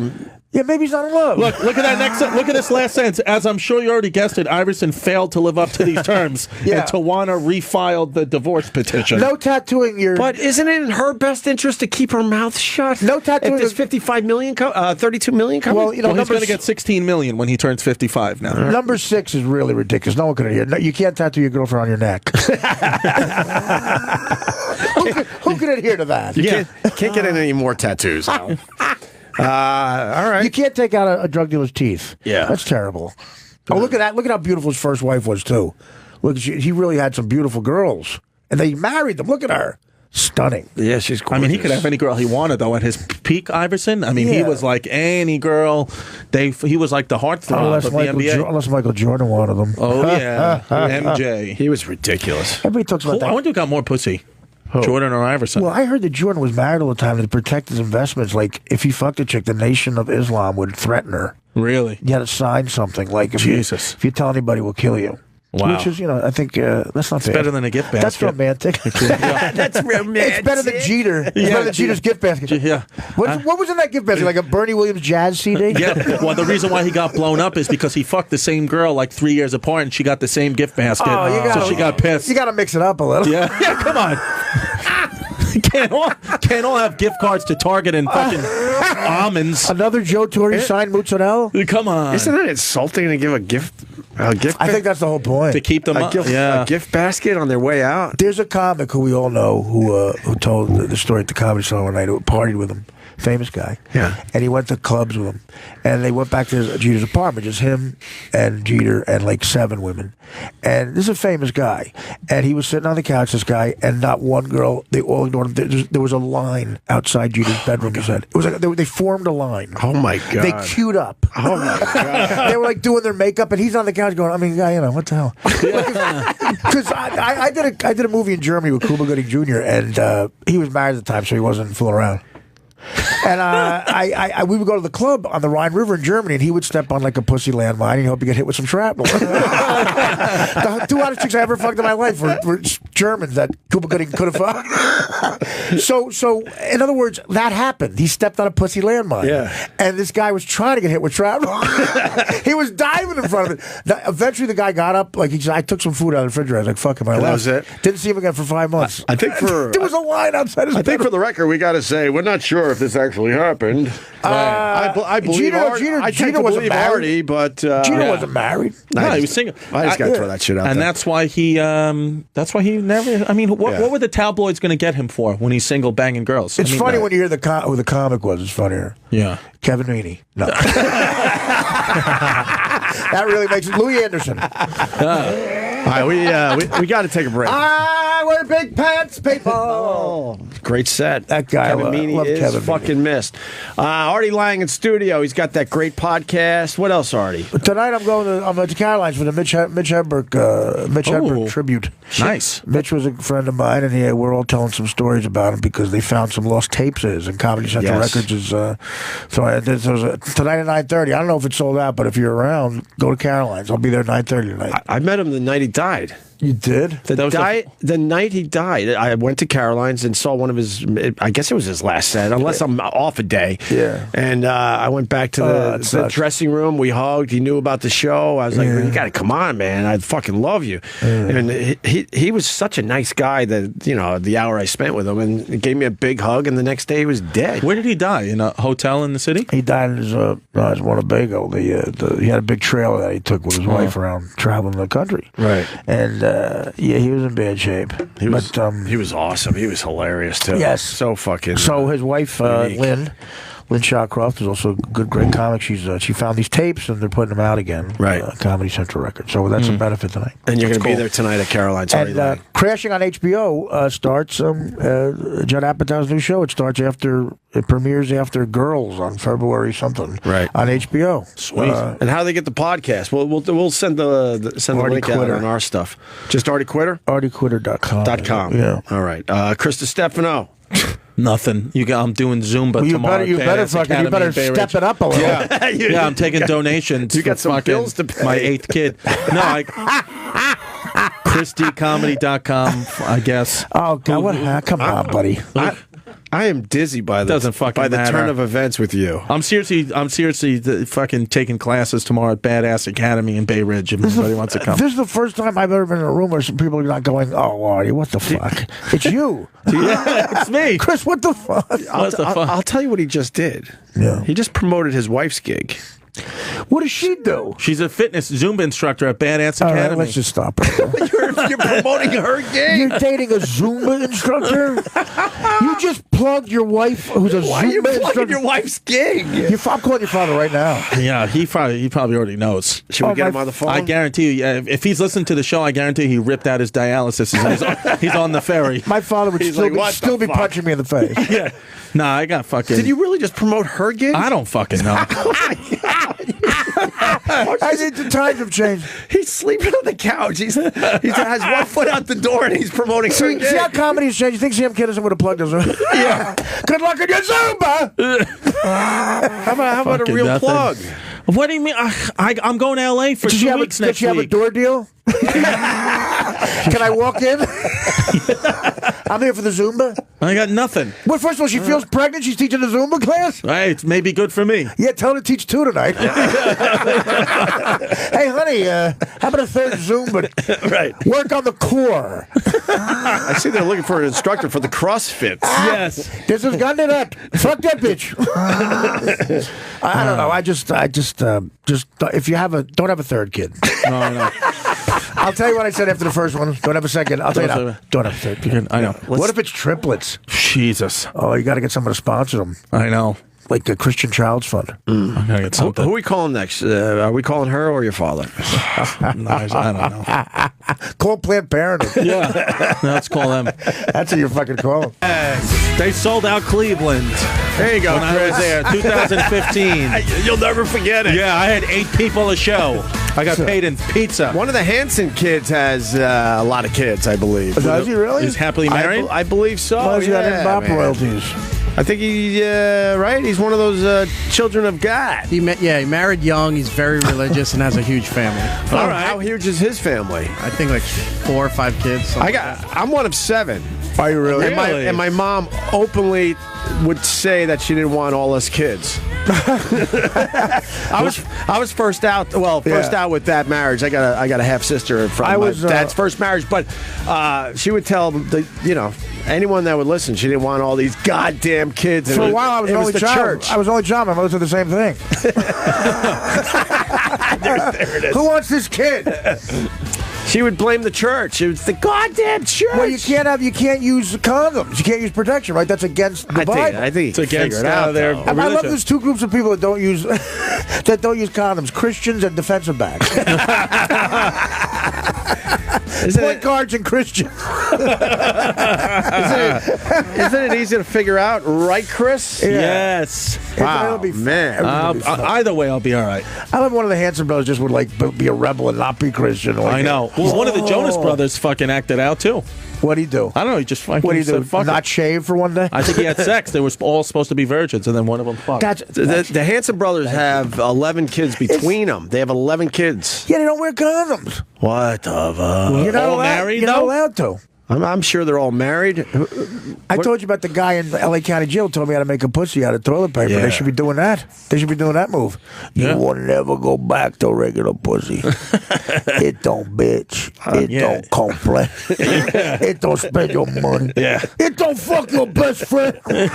Connell is my bitch. What do you take for future? You take the cardboard out of the toilet paper, you moisten it with lukewarm water. Okay. And then you form it in like a V thing, and it really is. It's stunning. How Did you try it, Artie? Yeah. You got to try it. My toilet paper feels pregnant. We discussed your jail story after you left here. Yeah. And we were all like relieved that it wasn't like the guy's penis or a load of shit. If you saw this guy's cock, it could have been. Is that your knee or your dick? Could When you was imagine this? like What it was year? 9 years? Well, I just fell off the wagon in February, almost a year ago. So that's what's going well. It's when you're 48 years old and you have that story. Now, his knee was resting. He was taking a shit, and what woke me up was a pressure on my forehead. And he just relaxed. When you're shitting, sometimes you just relax. Yeah. And you open up like Kardashian in that tape. You just it's like Ray J. That's how close the shitter is to where you were sleeping. Absolutely. Jesus. It's not like. But we were all relieved. Where we were sitting, you're relieved. Well, we're like, it's only a knee. That's all right. We thought it might be a penis. I got news for you. A bag. It might have been. If it was a penis, you would not have heard the story. But it was all. Matter of fact, it still could have been. You don't know. How fast that cock will become a knee. No, it was his knee because he was very and as a matter of fact, Hispanic as well. Well, there you go. Do you want me to call him for some advice? Sure, yeah. Maybe it was related. I still talk to him. That's why we grew up in Sunset Park. But yeah, that was very. And he went my bad. That's it. Like my bad. Like you say that when your wiffle ball accidentally hits your car. Right. Right. But I think you were relieved when he said my bad. Yeah. Okay. I think you were very relieved that this wasn't the start of something way worse. If he said you're bad, that's not a good future. Or you're fucked. Yeah. What's your problem? Right. Well, I can't have a knee on your face while I shit? No. You ain't got no diseases, right? We're not going to catch knee AIDS. Yeah. We were talking football earlier. We forgot to mention the Bills. They win again. And They win with the dildo. That's what I mean. They win again. Rex Ryan, the man. Bills are killing it up there, and I'm talking about the fans. Rex Ryan's got warning track power, man. Nothing. I'm telling you, he won't get in. Look at that. Look at that dildo on the right? 1 Did you see this yard already? line. Yeah. The one, and I love last week getting her ass eaten out. Getting a beer drink. Every week they got something going on, these fans up there. What happened with the ass eating out? She was getting a beer drank right out of her ass crack. Who was? Some Buffalo Artie, Bills where parking have you lot been? fan. Well, that's old news at the Bills fans. Yeah, they go nuts. It's Look the at butt this. luge. She was getting her. She's like Bob. Look at this. It's like Bob Levy's fan. Yeah, I can't wait 18 years for this. Look when at I have there's to the butt fucking- luge. Levy did that as his closer on stage. Still with blue cheese? For 10 years. I said, Bob, listen, I don't mind to be like a prude. I never do this with guys who are open, but you can't do that bit anymore. Why? It kills. I mean, it's like following a rape. I mean, if the woman's drunk, it could technically be sexual assault. Like, we could be indicted. Yeah. You can't do it anymore. Like, I would get on stage and slip on the fucking blue cheese. Yeah. So what he would just put it in his ass?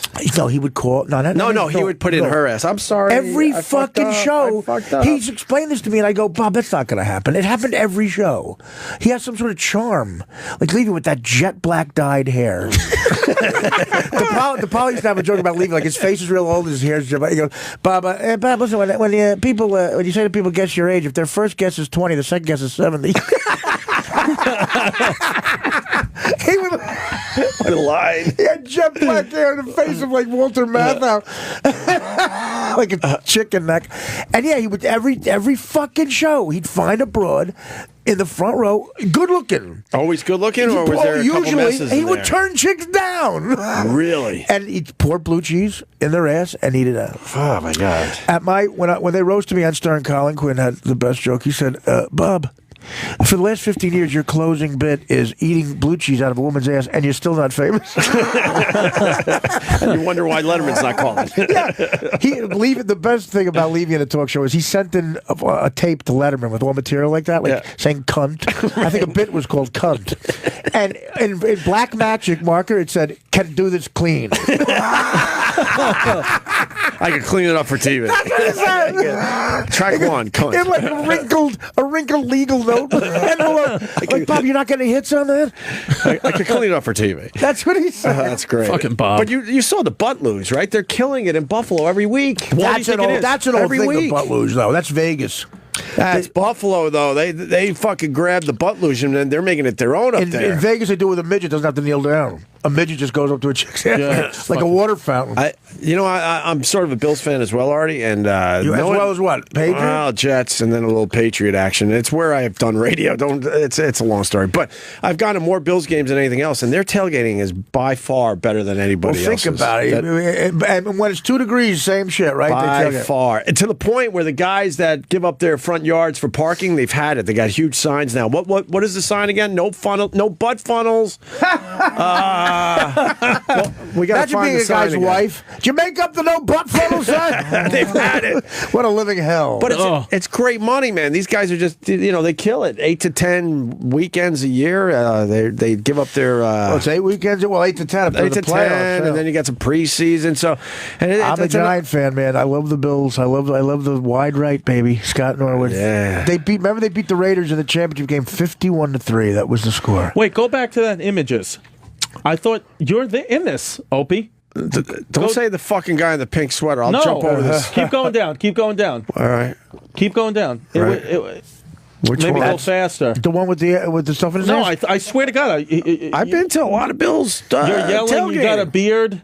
What the fuck? Not that guy. How did you see this? There, right here. That's not him. Oh, That's not Opie. That's Rick Dorfman. Oh my That God! doesn't. Are you tweet that out? Me? That doesn't look just like fucking He's got Opie. a giant fucking wide nose. That looks like Rick Dorfman. You son of a bitch. Come on, you're kidding. Come on, man. No, I'm serious. All right, it was quick. Maybe now it doesn't, but now, I mean, Somebody sent one today that really hurt. what happened? Who was it? I retweeted on my Twitter. They're always finding people that look like me. That's a fail right there. That one was bad.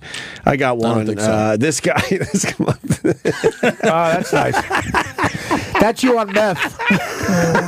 You got no teeth.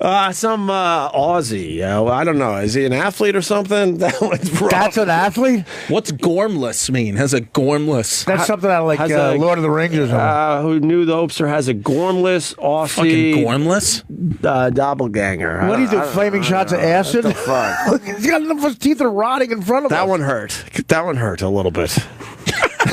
A lot of it. That one's a little more accurate than the one you just picked out. All right, I thought it would look like you. So you saw the butt funnel. You're good with that? Well, no, in Vegas, I saw that, like, with midgets, we just I got to take a diabetic piss. All right. I piss every 20 minutes. I'm like a coyote around New York. I don't know. Coyote. I don't know if we can do this without you. We'd just fucking sit here and stare at each other. What do Chris. you mean? We could talk. Fucking Artie. That's Artie. Fucking Artie. Fucking Artie's right. What great fucking. Dude, I've known him since. I didn't know you guys. He was knew like each the other. first guy. What happened was Joe Matarese canceled on an opening for Artie because he's his everyday opener. I think still is. The opens for him a lot. Yeah. And Joe's a great guy, great comic. And then the booker, Louis Ferranda, is like an old school Italian guy. So he just was like, "Oh, Artie Lange, I got to get another. What comic on my roster has an Italian last name?" And he was like, "Oh, Distefano." Right. And then I opened for him, and then Artie waited for me after the show. He's like, "I'll take you home. I'll drive you home." All the way back to Queens. I was still living in my mother's house, and he was like, and then, from Midtown Manhattan to Queens, it's only 8-10 miles, but it took probably 2 hours with traffic. And we talked and we bullshitted, and he drove around looking for a Burger King for like 25 minutes. And then we found one, and then we just talked, and he was like, "Hey man, anytime you want to come with me on the road, just take my number down." So I remember I texted him, being like, "Hey, thanks for the ride." And then all of a sudden he texts back, "Great meeting you." And then like 15 fucking dates, and it just said, "Welcome to the road, kid." And I remember I was going to Camden Yards with my dad that next day or 2 days after that to watch Orioles Yankees, and I remember like just being like, "Wow, I have like a real fucking." I'm really opening for him, and opening for him is not easy because his fans are rabid and they're there to see animals. him. And I can't in a good way. How many times I would take them as soon as I took the mic out of the stand, they would be like, "Fuck you, where's Artie?" Right. "Nice shirt, bitch." And one time Artie, I think we were in Count Basie Theater in Red Bank, New Jersey, and Artie had to go on like the God voiceover mic in the back from his dressing room, be like, "Guys, I'm coming out." And then like they were just like, "Artie!" And I was like, I tried to do like one more joke. I was like, "I was on the subway today." Get off! Fuck you, Artie! And they were like, and they were like, "Come on!" Like he's a good kid. And then I remember, I forgot where we were. Somewhere I think we were at Borgata in AC. Artie was like, "Come on, my opening Chris is a good kid." And somebody's like, "He's a homo." From like the upper deck, and I was just sitting there eating the cheese plate, just so head then down. you regretted the fact that Artie got you for the road.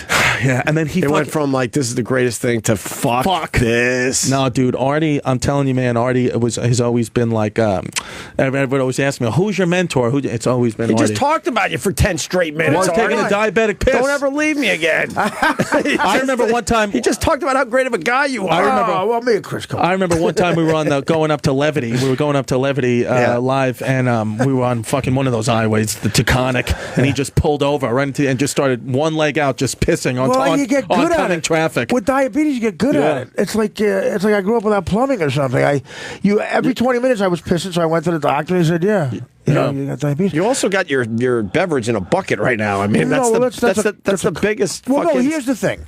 Okay, diabetes is tricky. A Twinkie could kill you, or save your life. We talked about this. I got a brother, the same thing. I got this because again the blood sugar gets low and you need something, and now it's fine. So I got to stop. But I love Coca-Cola. Can I just tell you something? It is so weird how life changes. I look at the Stern area. Like I used to come here and look at you guys going, "That's kind of like the other area," and I went now. Literally, I'm not allowed in there. No one's allowed in that area. Like I'm not allowed in there. Yeah. I was on the Mount Rushmore over there. It is so odd how life changes, and it's usually my life with drastic changes.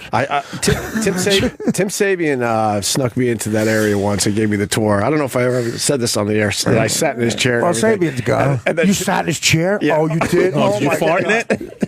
Dude, Eric's screaming at me. You've said it many times. I don't know. You said you sat in his chair? Trouble. Did you say you sat in his chair? I've sat in his chair, yeah. I was checking everything out. I've never sat in his chair.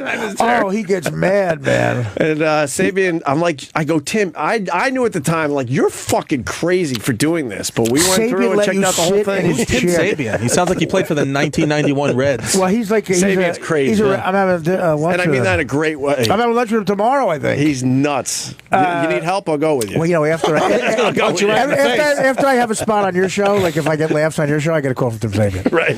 Like, we got to talk. I'm like, about what? He's always wheeling and dealing. There he is, right there, Chris. Yeah. Oh, there he is. We met him when he was the program director at YSP, and he's a great guy. He's a great old. He's a great radio guy. The kind of guy who takes a client for a steak at a strip club. You know what I mean? Yeah. But those days are gone. Like with political correctness, like you could get him to say anything. Well, like you can easily influence him. He's a middle management guy. Eric, help me out with the Tim Sabian story. So he was running this channel for maybe 2 weeks. Oh my! How long did he last? Like a month? 2 months? No, he's putting on his headphones back on. He He was at Howard a long time. And then Howard was done with him. And I would love to know the real story there. People didn't fit into the new, regime. Oh, the new regime. So they got rid of Tim, who's like, he's a radio. He's an old school guy. School radio guy. He looks cool. And he has like passion for he's the this. kind of guy who takes Steven Singer watches out for a steak and gets his pipes cleaned. Yeah. Right. So Greenstein gives me the news that Tim's going to now oversee the channel, but Greenstein was only making me happy for a temporary basis because in Greenstein's head, he was firing Tim Sabian. Greenstein was. And Greenstein said, "Listen, you guys, it's up to you guys. You can't let me get goofed on the air." Oh, I go, how am I going to steer that? What are you talking about? Yeah. And Gary had the balls to promise. I'm like, what are you promising that for? Like, if Howard starts to goof on me, you're going to say, "Oh wait, I got to step in here." I mean, he's going to do what he wants.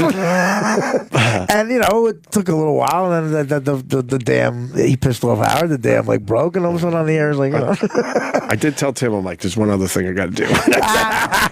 Well, no, good for, but the president of the company was allowed to use the bathroom. It's a nice area, man. I've been there. But no, he'll find out about that. He's going to be livid. That side has their own bathrooms and everything. Everything. Howard's got his own. That's what I'm getting at, Eric. Yeah. To say it on the air, not in my headphones. So Greenstein hires Tim Sabian for a temporary basis. Greenstein knew in his head he was firing Tim. We didn't know that at the time. We were excited to have Tim Sabian. Right. And then he was gone. How many months for real? 6 months, we had him maybe? for like several months, and then he was gone. Okay, so he takes us out to dinner, like at where did we go? Oh, Del Frisco downstairs. Yep. Right. Got a private room and everything. It's all nice. and Eric, you want to explain the throwing of the food? Well, a lot of good food, a lot of good wine going around, and Tim was having a really good time to the point when there were some desserts left over, and he said, well, nobody's taking this home. Just picked it up, started to huck it at the glass partitions that are housing the expensive wine cellar that they have down there. That's a radio middle management guy. Why did he do that? He was bombed? Yeah. He was having He was a bad drinker. We were a strip club once. We were a strip club once on the West Side, and when the Stern Show went to a strip club, we took it over because those strippers, we'd promise them we'd say shit on the air, and he takes out. We're all getting lap dances, like in a private room, a dark room. It's pitch black, and we're getting, whatever happens. Hey, what the hell? It's not like you cheat. I just failed to stop the girl's hand. I could have sprained her wrist. He gets a fucking fire extinguisher. And some of the ones that don't have water, they have that white powder. Yeah, sure. He thought it was water. He tried to spray a stripper with water. All white powder comes out. It looks like when they put the infrared on a room and all the cum. It landed on all of us. It landed on us and the strippers. We all look like a white enclosure, like white sculptures. I was all getting laughed at. All this white powder landed on top of us. You see Sandy goes, what the fuck? He said, this is a $2,000 suit. It was ghost white. We went outside. It was 11th day. It was freezing cold. We were ghost white. Yeah. Should we call him? So this guy was great. He was a great guy. Sabian ruled. Because the boss sprayed us all with a fire extinguisher. This guy seems fucking awesome. He's the kind of guy, though. He would take us out to dinner. It was different because me and Artie didn't hang together. He knew how to use an expense account. Oh, that's what I was getting at. Yeah. So then, I was a big wine drinker at the time, and so was he. He would order maybe $1,000 bottle of wine easily, 3 or 4 of those, and didn't give a fuck because he would just give the bill to the company. Oh, that's Howard might hire him to fire him after the story.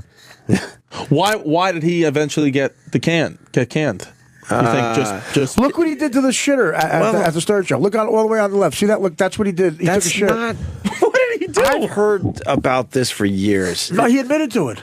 How the fuck did I Look what he did. It looks like someone. It looks like someone killed a terrorist. And why is it bloody?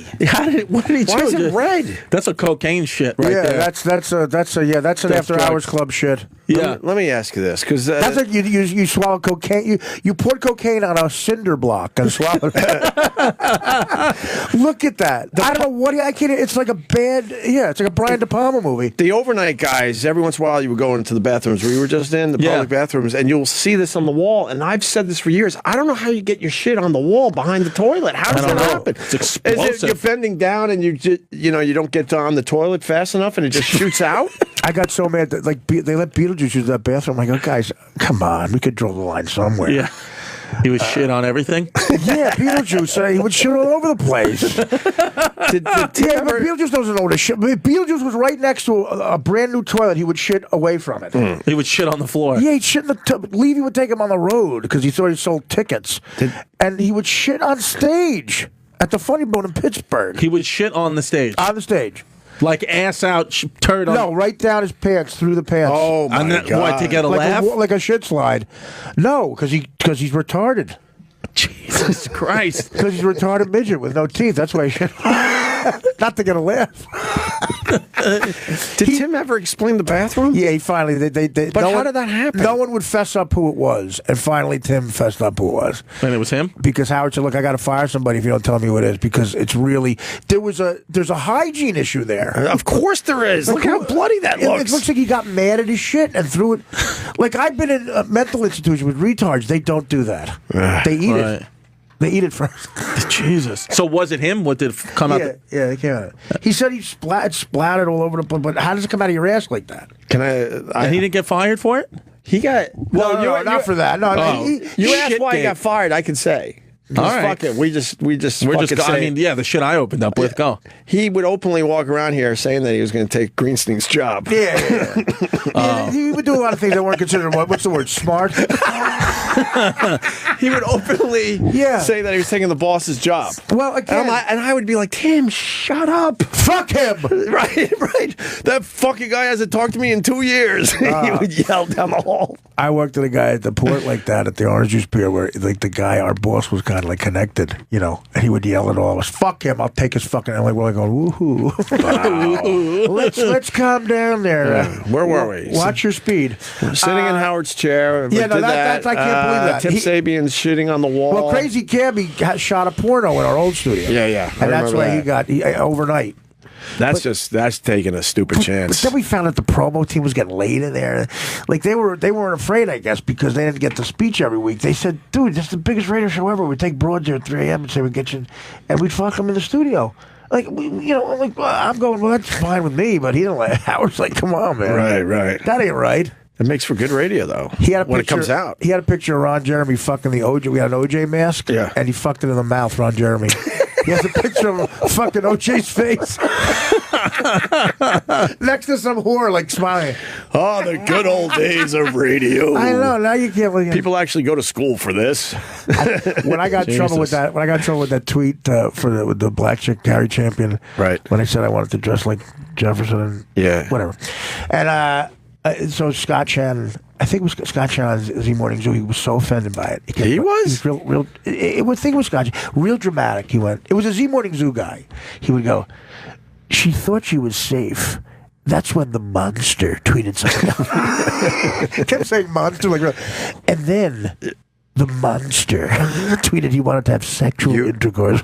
You just pissed off E-Rock. He went, "It's not Scott." That's not Scott. Yeah. Look, because why Scott a friend? He loves Scott Shannon. Oh, okay, I'm sorry. Remember the time we thought he called out sick and we caught him on the Periscope? That was fucking the best day. Who's Scott Shannon? He loves Shannon to the point. He calls out sick, and we're like, whatever. Everyone can take your days, whatever. Yeah. And then we get word from one of the fans. They should have been listening to us, but they weren't. They were watching Scott Shannon's feed. That's hilarious. And they're like, you might want to tune in the feed. E-Rock's sitting in the front row. He called out, I have such a stomach ache. I can't make it. This whole thing. The front row. This guy's in the front row of a reunion show. I think it was reunion show. I think. Yeah. It was so funny, man. He got busted. You can't get away with shit in 2016. You can when you take the day off. No, you can't. No, you can't if you're sitting in the Well, you're front supposed row. to be sick. You really, Wasn't a sick day. if my father asked me what He's trying to defend himself. It wasn't a sick day. if my father asked me what 2016 would be like, I'd be like, you know what, Dad, you'd hate it. Every guy acts like a chick, and Bruce Jenner is a chick. Yeah. You know, if honestly, it's like everything's on tape. Everything's on tape. Yeah. Right. Can't get away. You can't give a guy a 20 at a bar to get in the fucking. No one takes an illegal 20. It's ridiculous. Did Scott Shannon teach you this bring the sperm bit? Always bring your sperm. Bring it home with you. Something I learned in Denver when I was a morning editor. When I was first starting out in the business. I had sexual- when I was doing 2 for Tuesdays. I had sexual intercourse with a Cracker Barrel waitress, and I left my sperm cut to me making child support payments until I took that girl on a cruise, a Z Morning Zoo cruise. Yes. He's got to have a lot of scratch, Scott Shannon. Man. Z Morning. Does he have more money than Elvis Duran? Who's got more? No, Duran's got more, Is right? Duran number one? Yeah, he's killing Scott's done very well for himself. Yeah, the last 30 right. years. He's still on the. it. Are we getting Shannon in here soon? Whenever he has time, yeah. All right, we're going to get Scott Shannon in here. No. We're going to see if his face moves. What about Elvis Duran? I'm a fan. Yeah, I love I Elvis. met Elvis Duran. He introduced himself to me a couple He's a of nice times. guy. Yeah, he's very happy. I don't think we've ever met Elvis. He's a good guy. Probably Lost a lot of E-Rock weight. has. Yeah. He came up to me at an airport once and said, Artie! He sounds a lot like Hillary Clinton's running mate. One of the fucking girls on that show once, I forgot her fucking name. I was there doing like a something else for Z100, like the young comedian fucking doing something on like for the podcast, bullshit. Yeah, we don't know exactly what you're talking about. Yeah. No, fucking, The fucking young comic Z100. Z100 fucking Rick Scott Dorfman Shannon. bullshit. Yeah, Rick Dorfman got it for me. And then Fucking persecution. yeah, fucking person. And then fucking this girl, one of his like co-hosts, gets my, was talking to her, and I got her number. And it turns out that I texted her a couple times and she never texted me back. And the guy I was doing the podcast with told me a week or two later she had this experiment going that she was talking about on the radio that morning to feel like she still got it. She would just get guys' numbers to show that they're interested and then never text them back. Oh, so once I found that out, I took a picture of the fucking. I waited like 2 or 3 weeks to take like the biggest fucking cinder block diarrhea shit I could find, and I sent it right to her. Good for you, Chris. Right to her. It's still no Tim Sabian shit. Yeah. Oh yeah. That's the problem. It's anticlimactic. Yeah, that could be the greatest shit of all time. That shit was. Well, Picture's it's got anger behind it. Clearly, other extremities got involved. I mean, like he threw it. Yeah. Like what happened to him at Del Fresco's, he probably threw it like the food. Like he's an ape. What did he say? He was like, "I'm out of here, fuckers," or something like that. He was just throwing cheesecake up against this. said- Did he get in trouble for it? It's beautiful down there. No, because it was a private It's room. gorgeous. Del Frisco's gorgeous. And he's gonna he's gonna give a really nice tip and all that. So they don't want to speak up because I they're left the tip for you in the bathroom. right. They're serving the room and they know like if they say anything, there goes their tip. And he knows this. So I mean, look, it wasn't. Oh, could you It wasn't fucking cool, imagine? obviously. He said something stupid before the fire extinguisher too. Like that's what he does. He says something ridiculous. He goes, "You fuckers, I love you." Right. Covered in white. Like it was like the stripper stopped giving you a lap. He was like, "What the fuck happened?" Yeah, I missed that guy. I met him. He was fun. I ran into him recently. We did a little biz. I'm having dinner with Little him. business. I'm having dinner with him tomorrow night. I never met the guy. Yeah. Sounds like a fucking ledge. Yeah. He is. What's that? And it's funny that you said there was anger behind that. He had to like turn his ass. He's like, now I got to spray over here. There's clearly anger. There's anger at women there. Yeah. Because he knows our cleaning woman is a woman. Take that, senorita. Senorita. Take that, senorita. Why, you're not good enough to fuck me? Huh? All of a sudden you can't fuck me, huh? Take this, honey. Take this, Poncho. I'll build a wall around you, honey. You'll never get out. What a fucking animal. What's the matter? My cocaine ain't good enough? Cunt. He gets up. He's like a superhero that shoots shit out of it. What a fucking animal. Like Iceman. Unbelievable. Chill out. Oh, God. He is nuts. But you're right. They don't make them anymore like that. No. Who do clients go out and have a politically correct brunch? Go fuck yourself. Oh no, he was screaming, "I'm gonna take his fucking job." I'll take your job. I'll shit all over your bathroom. I'll shit all over Great C's house. Fuck him. Tim, please stop. Cut to him on the unemployment line. Should we take a break before our guest comes in? Who's your guest? Who do we got today, man? We got Murph from the Impractical Jokers. Oh, I know those guys. I just opened up for Sal Volcano, and I see that their manager. I was just with this guy in Cincinnati. How you know you have a great manager? When you say the sentence, I just opened up for Sal Volcano. Yeah. How many people? Dude, 2,500 at least. Jeez. No, they're big. They're huge. Celebs. No, I know. Big celebs. Great guy, Sal. Great fucking guy. I know Sal. No, he's great. He's great. Yeah. Hilarious. Is he the guy coming in? No, the other guy's coming in. No, the other guy. The Lance Bassler group. We're not getting JT. Did the fans like you or what? No, to be honest, not really. Why? I didn't have a good. Roy Wood Jr. crushed. Then I went up. Then Sal murdered. How'd you lose him? Did you host it? It was at Hanover University, very religious school, and I opened up with a joke about how my dad thought I was gay because I had a blueberry yogurt. That's funny. And I was like, how if he was here right now, he'd tell me to dip the mic in the Chobani and shove it down my throat, and I lost them. Colleges are so politically correct. Yeah, I know. Me and DePaulo and Colin Quinn worked at a college once where they had a deaf. This woman was signing. Yeah. Okay. As soon as we saw her, we said, listen, tell her to get off the stage. It's going to be tough. Yeah. So I get up there, and I said to her, I asked her, any deaf people here? They said, no. I said, well, we don't need you. You could leave. There's no deaf people. Yeah. But she had to say everything I said. Yeah. So at the end of every joke, I would just say pussy for no reason. I swear to God, on my father's grave, the deaf sign for pussy is a triangle by their crotch. You got to go like this. Okay. So after every joke for the last half hour, I just said pussy for no reason. I said, pussy. Right. Okay. And then at the end of my set, I said pussy 50 times in a row. Come on, pussy. She goes like this. Pussy, pussy. She almost started to cry. Colin Quinn came out, and the first joke bombs. He walks over to her, hits her on the head, and goes, "Is this thing working?" So now she's crying. I ran out and I just said, "Pussy." She started to cry, and they kicked us off the stage. They kicked us off the fucking stage. We made the deaf sign cry. They had to pay us. They had to pay us like 20 grand. But why the fuck? Why is this thing working? If there's no deaf people, He tapped her on the head. Tapped her on the head and said, "Is this thing working?" Oh God, is that the best? And then I had to put it in the dumpster. I said, "Pussy." And she went like this, burst into tears, and we got 20 grand and left.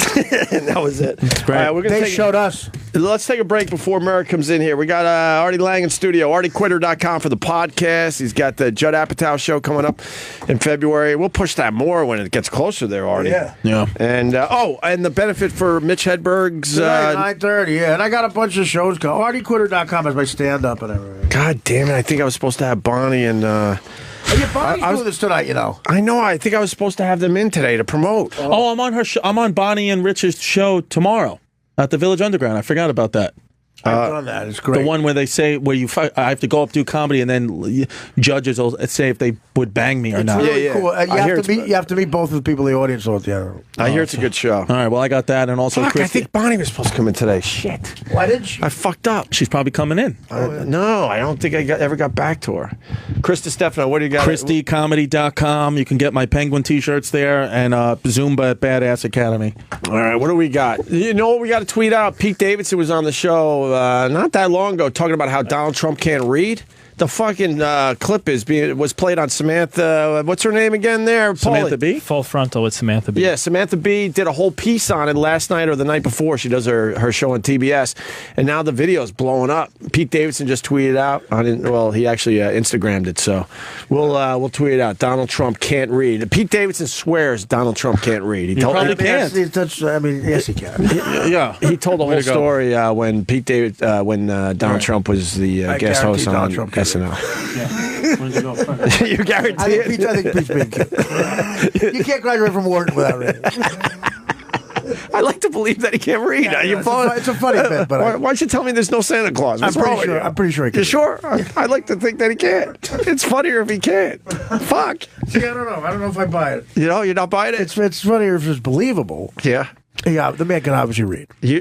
Sure. I don't know if Pete can read.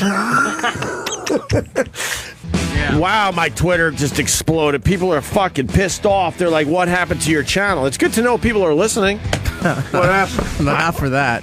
But we were what? Was it during the Tim Sabian shitting on the wall shit stuff? Well, there was a lot of that, so probably. But yeah, there was a portion of the last segment we did where people were calling in, writing in, saying that it was a lot of static, and Artie and Chris's Marty and Chris's Marty Allen. Artie and Chris's mics were over distorted and everything. But here in the studio, everything was perfectly fine. Yeah, I don't believe it. I don't know what happened on the XM side there. Uh-oh. But for on demand and the replay, it should be Someone's got a perfectly fine. master switch. Ka-chong. Ka-chong. Hillary Clinton's hand is in this. How do we blame Anthony Weiner? The fuck? That's a weird situation with the emails. They don't really They didn't really find anything. He just felt like he had. No. What happened was the guy. It's the craziest coincidence ever because, he had dummied up on the first time and said, "Look, I'm not going to charge you." Right. But then, so this fucking idiot who's married to the Clintons introduced them to this broad, her closest aide. Right. They investigate him because it's a federal offense if you sext a minor. Right. So the feds get involved. So Right. the FBI is looking at his checks. Right. And his computer, and they see something with Hillary. Right. That's clearly crazy enough for him to go, fuck it. I have to open this investigation, otherwise I'll get impeached. Yeah. I love Huma. He had She's no other fucking way hot. to. Yeah, well, she's in trouble. She's available. She's looking at 50 years. No. Yeah, because each one is a crime. Each email. Wait, is Uma? Yeah, because she let them go through. Right. Like, in other words, you gotta, like, the Hillary thing, you have to understand that when you get to that level of Secretary of State, you take an oath where they tell you if you discuss anything that's classified Right. with unclassified people or that is a grade A felony. It's like you rape somebody. Right. So every email that gets let through the server is a crime. Oh. So you could technically have, she's got like 650,000 counts maybe of a grade A felony. She can't go to jail, though. Who? They're going to send her to People jail. got to Huma? jail. People got to jail for way less. For way less. Yeah. So who goes to jail? Hillary, Uma, All of them could. Weiner, obviously. Well, that's what Hillary's She's racing. gorgeous. Hillary's racing to the presidency right now to pardon herself. Right. Right. I mean, that's kind of what she's trying to do. Oh my right? I mean, God! And Trump can't wait. If Trump gets in, forget it. They're all going. If Trump gets in, he's going to hire a special prosecutor to take them all down. You think Trump has a shot? Of course, now I feel like he has a shot again. She's plummeting, and he's the only other guy. Right. So if he gets in, they're all going to go away. This is fucking nuts. Nuts, man. And what I love about it, no matter which one is in the White House, it's still going to be pretty awesome.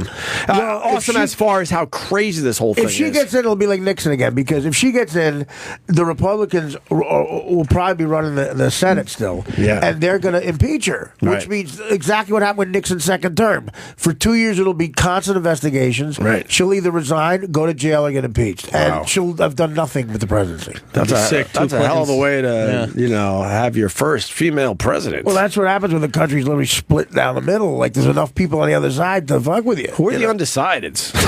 I know. Well, listen. At this point, you still don't know? I mean, a lot of people are Jesus. staying home.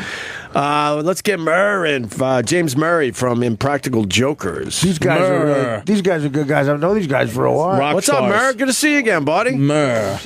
You're like a rock star now. Going through. I remember when you were just like starting out, and now you're a rock star on us. Yeah, these The guys. I know fuck? these guys a long time. They're really good guys. Great guys. I just work with. Did you just fuck up here? That was the knee I was going to rest on my cellmate's forehead.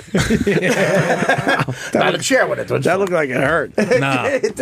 I remember when you had a little show, and you're like, "Well, guys, I'm hoping this thing takes off." And now look at you guys. I know. We're all grown up. Crazy. We're all grown up. It's Well, how exciting. long has it been on for? How long have you been together for? We created the show in 2010. Wow. 6 years already? That We was 6 started years fil- ago when you came yeah, in we here? started filming it in 2010. It started airing in 2011. Wow. Nuts, man. Yeah, and they're nice guys too. The kind of guys you root I for. remember you got to thank my brother-in-laws down in Philly. They were the ones like, you got to check out this Impractical Jokers. Well, your family great. watches it, right? Everybody. Huh? Like, the kids watch it, everything. Everyone watches Impractical Jokers, my friend. That's awesome. I just opened up for Sal in in Indiana. We were flying out of Cincinnati, and he got mobbed like fucking Kanye. And I remember some flight attendant. They look alike. Some fucking flight attendant wanted a picture with Sal, and it was like, some of my coworkers talking to me know who you are too, but I don't really give a shit. I just want the picture with Sal. And I remember I was eating a chipwich. I fucking had every urge to smash this chipwich in this bitch's face. Oh, I thought you were gonna smash it in Sal's face. Fucking Sal's the man. I love Sal. Sal gave you the gig. Sal's the best. I love Sal. Chris he didn't pay for my hotel Chris room, might but have messed whatever. it up with his first joke, but yeah. Is that true? The hotel room. Hey, Lange, you always got your hotel room paid for. Artie Lange's always got the fucking nice. Fucking cost me money. So what are we promoting? The Nitro Circus Spectacular? We, you know how we did that 100th episode last year? We walked the tightrope. Yeah, you came in and promoted that. We were doing something even crazier this year. It's a 2-hour season finale live. Jeez. And actually, one of us got hurt practicing. And it's literally a flip of a coin whether Q's going to be able to compete on Thursday. What happened? Holy What kind shit. of, We were training. We teamed up with those Nitro Circus guys. Right. The those crazy guys are with fucking Travis crazy. Pastrana. Yes. Those are the guys who broke. What's the guy from fucking Jackass? Knoxville's dick. They broke his dick. He had to put a catheter in. That's right, for like 2 years or something, right? He did a stunt where Knoxville had to put a catheter in his dick every day for like 2 because he did something with the Nitro kid. What's the head guy's name? Travis Pastrana. Yeah, that guy. That guy's crazy. Yeah. Fucking What was crazy. Pastrana jumped out of a fucking plane with no parachute? Caught the parachute. It's fucking crazy. That Caught is up nuts. to the parachute. Yeah. So and then Johnny did something and his dick broke. That's what happened. What was his stunt again that broke his dick? I think it was like a motorcycle jump or something, right? Or a bicycle where he landed the wrong way on his dick. We've all What do you landed have, like that hard-on? on our dumb bikes. How do you growing break up, your but- softie? He's well, I don't even had a hard on because he was doing a stunt. No, that's a good question. I think it just went into his prostate, and he came out the start. He signed I have a signed catheter. Nice. That's worth a few bucks. I'll sell it right now for a grand. Well, so last week we were training down in his there it is. his I'm compound. sorry. That's what happened. The bike fell on Yes. him. The bike fell onto him. Oh, that's bad luck. That'll break your dick. Oh my god! That'll break your dick. Oh my god! The bike fell directly on his dick. Oh, that's bad luck. Oh, fuck. Well, so last Monday we're training in his compound and we're riding those ATVs, and he's got on that exact course actually. Right? He's got this crazy. Where is that? Course. Is it Texas or something? It's in Maryland. Oh, okay. Right, He's got it's a big, outside of Baltimore. So he's got these big fucking hills and stuff. Yes. Yeah. And Q's riding the ATV. He goes over a jump, and the ATV lands on his dick, and now he has a catheter. You're kidding? Is that true? No, he did flip over the ATV. He did flip over the ATV, and it landed on him, similar to It that. did. And what happened? And Did he he's break a bone? he's got some busted up parts. Oh, you're teasing this? Tell I'm us what teasing. tell I us can't what tell. bone he You'll broke. find out on Thursday if So he he broke might things. not do it. We might have to have a swap in for him last minute. So, Robbie Knievel? We'll see. He's not doing anything these days. Yeah, we're going to gonna find be out the swap Thursday. in? It's flip of a coin whether he'll be Mario Mario Lopez. Oh my God! So you're combining those shows. We're combining the shows. Might be Billy Bush. He would do it for you That's guys. like when Heart to Heart and Love Boat combined, late '70s. Well, I'm there. That's enough of a tease for me. No, I'm going to watch it. What bone you think? What bone you think you broke? If I had to guess, falling. I would go off with an a thing, arm. I would I go go with arm. a rib prop. You can Definitely still rib. ride with a rib. But I think that if you're going to fall, I'm just trying to think of like when I watched Knoxville, like he got the bike, broke his dick, but That's broke a insane. rib, potentially broke an arm, Right. broke, an ankle potentially, but definitely a rib. I guarantee you a rib's broke. Yeah. I don't know, but I fucking Well, guarantee broke you. a rib. That's that kind of pain is forget it. Because You they can't break so breathe. You can't do anything. Shit. And the doctors can't do anything for you. Just piss blood for fucking Well, there you go. year. Well, no, this is good teasing. I like this. It's good. I'm a fan of I watched the behind the scene yesterday because I was talking at the beginning of the show. I got kicked out of my bedroom, been sleeping on the couch where I can watch TV to fall asleep, and I was watching I thought it was a rerun of Impractical Jokers, but it wasn't. It was an episode that aired last night about the behind the scenes. Oh, yeah, it was cool. Of it, and because I always was wondering, I was like, these guys are so famous now. How the fuck they got to have people that know? And it was cool because they showed some of the people who know, Right. who like I don't know that you're fucking Murr, Right. Like I don't see cameras, Oh, yeah, and so like how that's you guys just play it off. Yeah, that's you going know? to become a problem, right? People know you. It happens a lot though. Like that people don't realize they're on the show. An episode aired like 3 weeks ago where we're working at a pawn shop in Brooklyn. Right, this guy comes in and Sal and Q behind the counter, and they're fucking around with him, and the guy says, he goes, you know what? You guys remind me of that TV show. The one with he said his words, the one with the 4 assholes from Staten Island. Right? He doesn't know he's on it, right? And he starts describing our show to us. That's great. So Joe and I come out from behind the back as he's looking up our show to show to Sal and Q. It's Well, unbelievable. that's like that was an old doo-wop group, 4 assholes from Staten Island. They used to play weddings. That's how we started. Did you guys have a good one going on, and then they blew it by recognizing you, and you're like, "Fuck, man, that was going so well." It happens. You know what happens more often is that we're in the middle of a great scene with somebody that's just perfect for the show, and some guy will come walking by like, "Mer!" Start taking photos. Somebody and from outside the scene. Yeah, they're outside. You know what I read too? I read that there was a 5th Joker, and now fucking the show's so successful, and now there's the 5th one who's just I don't know what he does. Is it like a Pete Best of It's a the fucking Staten Island garbage man. Well, that's Could you imagine you're one of the Jokers and then you're not? Well, see that you're proving your generation. Well, have Murray explain it. Oh, I'll yeah. tell Is you. it true? There's a backstory. On the Wikipedia it says it. I could be wrong. No, that's not accurate. But I will tell you a funny story though. Damn it. There was a time where it's the first season of the show. They the networks always test the pilots. Sure, They sure, do these yeah. Dial tests with it. Right. If audiences sit there and they watch the show, and if they like it, they turn the dial up. If they get disinterested, they turn the dial down. And they use this roller coaster graph to chart your future. Right? Oh God! And I did it for my sister Sam. True story. Really? Yeah, and I was just never. I didn't turn the dial. I was like bored. Pam Dauber sucks. Right.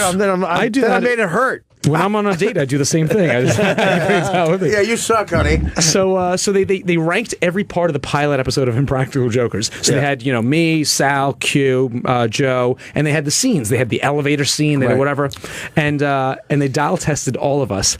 And the elevator ranked higher in the dial test than Q did. the physical elevator. Gary Shandling, they ranked everybody on TV when the Larry Sanders Show was on. The Crypt Keeper, the skeleton, was higher than Shandling. Was more popular by one. He was 116. The Crypt Keeper was 115. So the actual skeleton. So what happened to the other Practical Jokers? There's a story there? No. That's a bullshit. There's a lie?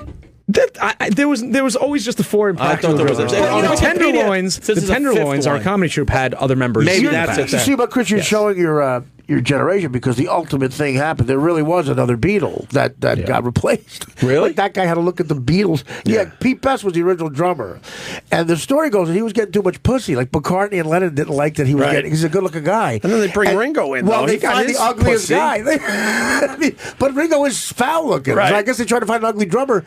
So that guy literally had to watch the Beatles happen. He's still alive, but Oh, we had him in once. He is still bitter about it. Yeah. Let me tell he you. came on Stern once too. It's terrible. Yeah, Does he play music? Did he come out with an Oh, album? he or anything? never stopped. He was a good drummer. He had a never couple of stopped. bands. I think it was Benny Button and the Boston Shorts from Staten Island. He was in the Four Assholes for a while. But he had to watch the Beatles Beatles happen. develop. Oh, he never Jesus. stopped making music. I mean, that's He like unreal. He chased the Beatles for 50 years. The pussy went down. Yes. Oh, boy. So what are you guys going to do in this? Every kind of stunts. It's the first time ever we're letting people vote for who gets punished. That's awesome. That's the kind of hook of it. You know, people always wanted us. You know, they a say in what happens. So it's the whole episode is going to be a little bit like a middle-aged fat wipeout. You know, like because we're not. You know, I'm the only one in decent shape. You know, the rest let themselves go. I was When going to say, you guys they look like success happened. Yeah. You stayed fit through it. That's good. Not easy to do. It's got all these stunts and this whole course that Nitro Circus guys put together. It's going to be crazy. Those guys are absolutely. The Nitro Circus Lunatics. guys are like they're the only type of guys I think I'd feel like very emasculated. If I was around those guys, oh come on, guys. Right. Yeah. I'd feel like a chick. Are they going to be doing some of their stuff too? Yeah, they're going to be doing around us, behind us, over us, in us, all sorts of crazy things. That guy casually. I watched one episode of Nitro Circus where that what's his face? I forget. his name. Pastrana? Yeah. He just jumped like between two buildings, like going for the world record, and he's talking to his girlfriend very casual. I'll see you on the other side. Yeah. And then he just like has a shot of liquor, and then jumps these buildings. It's like really insane. Well, what's insane about it is the casualness of it. Because they're bored. They got to figure it out at this But point. see, your show though is manic to the point where it's great. It's like a perfect combination. You know, that's why I'd like to see. I can't wait to see this whole thing. You can't stop watching Impractical Jokers because it's just crazy. It's addictive. It's well done. Yeah, it's great. Yeah. Where are the other guys? Where are they? They're Where are the rest of the jokers? Yeah, what the No, fuck, man? She was in the hospital. They're out with Tim Sabian. We're only Shitting good on the enough. wall. We're only good enough for one joker. So where the fuck is Sal? Yeah, Sal's my Sal, boy. you've been in here. What the fuck? What the fuck, Sal? Since Sal's had enough of you. Well, the So other he probably guys, has. the other guys are clearly overeating. we get They're to at the see you in, buffet. we get to see you in December too. December, right? yeah, we'll be at December 10th. I'll be that? opening for the Impractical Jokers at the Susquehanna Bank Center in Yes. Camden, New Jersey. We're doing like, Killer we're doing like a Camden. Christmas show. Yeah, it's It's gonna be Christmas show. very exciting. I'm It's gonna come out actually there. it's in Camden. Yeah. That's part of it. That's the Nitro Circus Does part. the venue have electricity? Yeah. How big are the crowds getting, Mer? Well, it depends That's on where we 6,000. are. Yeah, in we just did Pittsburgh. We did almost 8,000. You did where the That's great. Penguins play. Yeah, that's Yeah. right. That's The right. Igloo. Camden will be about 6,000-7,000. This Hanover, Indiana show was fucking wall-to-wall packed with Christians. Is that what a lot of Christians go to the shows? At least this school. That was your problem. Oh, yeah, dude. As soon as I get the fucking You should have saw the crowd and said, I'm not doing the blueberry yogurt bit. well, Is this Sal- thing working? Well, yeah, Sal just told me to go for it, so I fucking went for it. Set you up, I think. Sal told me to go for it, so he could have an easy cakewalk. I ate it, and then he crushed. Well, it's all right. well, Camden. No, I thought nobody was in Camden. I thought it was like an abandoned I think city. people cross the bridge to come to the show and then they go right back to their homes. The literally cops won't answer calls in Camden. That's the God's honest truth. It's unbelievable. We did our virus tour there back in the day. Is that where the will Bill go- Burr bit? Because that was Philly. Yeah, I guess it was there. Is right? that where it happened? Eric, you listening? Bill He's Burr, listening. was that the Camden show? That was the Philly show. Yeah, that was the can't Camden wait. show. I can't wait to get my shot. But you got to make sure you get over that river properly. Oh, yeah. No wrong turns. Philly, the worst heckler I ever had in my life was in Philly. It was at the Electric Factory, a Christmas show I did for What a K-Rock. great fucking club. Well, it was like we made good money there, but they were standing up and they were drinking, and there's a little balcony where they look down on you, like the gods looking at you eating by a lion or something. Yeah. And okay, there's a kid. This kid were drinking Molson with a girlfriend. They're in flannel shirts. After every joke, there'd be some laughs, and he would yell out, "You fat fuck!" Like perfect timing. He was getting more laughs than me, so I said, "Fuck it, I just want to get a check." I let him do it. Right. For the last 28 minutes, I say a joke, blah, blah, "You fat fuck!" Laugh, laugh, laugh. 28 minutes into that, I say a joke, laugh, there's nothing. I look up, his girlfriend is holding his Molson. She goes, "He's in the fucking bathroom." He's in the fucking man. You needed him. I said, "Where's the fat fuck?" Right. It became like Stockholm syndrome. I said, You both we needed each other. He was in the bathroom. He didn't understand his bit was working and killing. And she was holding his Molson. That's funny. Oh my God, the bit's working. But the Burr thing resonates because Philly is Philly, man. It is really scary. Well, and the crowd, but the Impractical Jokers crowds are literally at the show in Indiana. There was a 2-year-old in the fucking crowd, and then Sal was saying it's 2 to fucking 70. That like people, the whole spectrum. That's of most age. of our audience is either 2 or 70. 2 or 70. It's known Best thing- fact. But it's crazy. It's crazy, man. Best thing I ever saw at a hockey game. I'm 15 years old. We go see a Flyers Rangers game in Philly. My older cousin was a hardcore Ranger fan. So a guy on the Rangers gets checked into the glass by one of the guys on the Flyers. Now I was a big hockey guy, but the guy. This is back in 1982 when you could do anything you wanted, and we were in the 4th row. Okay, the guy has the guy on the Rangers smashed. He's smushing his face into the glass. This guy in a Flyers jersey gets up in the front row like a nerdy looking kid, had a glass on. He slowly takes out, like the outlaw Josie Wales, he slowly takes out a black magic marker and had the presence of mind to draw a cock into the mouth. Yes! Into the mouth of the guy getting checked. Like this, the guy was like, "Ah!" The guy on the Flyers saw what was happening, kept putting his face like the guy was trying to get away from the dick. He's like, "Fuck you!" The kid drew a big cock with balls into the mouth of the guy getting checked. Did he go hair on the balls? Well, he got time because the guy kept. It was a black dick. He made it a black dick. He put it. He's like, "Ah!" And he goes, "Ah!" How great is it that the Flyer, that's old school sports, where the Flyer's working with them? Like, okay, you need a little more time to draw your dick. No other sport, no other city would the home team help the guy. Fuck. He said, "You're not getting away from this fake dick. You're going to suck this fake dick." Was the crowd going ballistic? What do you think? I was going ballistic. It's the single greatest thing I've ever seen in a sporting event. The kid figured out that quick to draw a dick into the guy's mouth. And now It was on his mind. He was ready to go. It's like they rehearsed it. And now you can't even bang on the glass. They'll throw you out. Islanders games, you get thrown right out if you bang on the Oh, glass. it's for kids now. That's why it's all for kids. Someone told me they've had that rule for a while, but I went to a lot of games at Nassau Coliseum. They weren't throwing people out for that, and they were letting them do it. But in Brooklyn, me and you, when we went, every time someone was banging on the glass, they're throwing people out. You can't fight either on the ice anymore. Dennis Potvin on the Islanders got arrested for beating up his wife. On every Ranger game, there was a chant, "Beat your wife, Potvin." At operas in 1982, you'd hear that shit. Yeah. Oh, they never stopped that chant, by the way. New York was gritty. It was gritty. They never stopped the Potvin chants. But drawing a dick, I loved that kid was like Elvis to me. Drawing a dick into the guy's mouth. Is there any video of that anywhere that exists? Well, that was before everyone had a phone. No kidding. What else, Murr? What do you got, buddy? We do that. We do that whenever we go to an important meeting. Yeah, like seriously, when we pitch jokers, we pitch it to a bunch of networks. We go, they bring you to a conference room when you go into a network. Sure. You sit there, you wait for 5 minutes for all the executives to come in, whatever. Bring you a bottle of water. You're sitting there in this long conference room, and to this day, whenever we go to a conference room at the network, at any network, they have a pad in the middle, right? Yeah. So you flip through a couple pages in. You don't start on the first page. That's an amateur move. That's amateur. And we draw just pages and pages of penises. Right, with the balls, everything, and then we leave it there. And instead of the whole meeting, nobody ever knows it. And that's a joke that just. I'll never see who that affects, but I know in my mind I'm ruining somebody's meeting. Weeks down the road. It might be in an hour, it might be a week from now. And you're going to see my dick. You're the reason I'm not getting a deal. Right. Sal and I do a similar thing. Whenever we go into a store that has candy on the shelves or a deli, whatever, we'll go up to the counter and I'll very quietly, right below the counter, I will pick up a candy bar and I will crush it in my hands and then flatten it back out and smooth it out. So it looks perfect, but inside it's dust, okay? Yeah. And I put it there on top, and Sal will be crying. We leave, and never knowing, but in my mind, here's what happens. We leave, an hour later, a kid who is maybe 10, 11 years old, bright-eyed, he's got the future ahead of him, has been saving his allowance, his newspaper allowance for weeks to buy that Twix bar, right? Yeah. He comes in, puts it down, takes it out, walks out of the store, and just... a puff of dust just pours out, and he learns a valuable lesson about life thanks to Sal and I. Yeah, right. Well, he let me diabetic.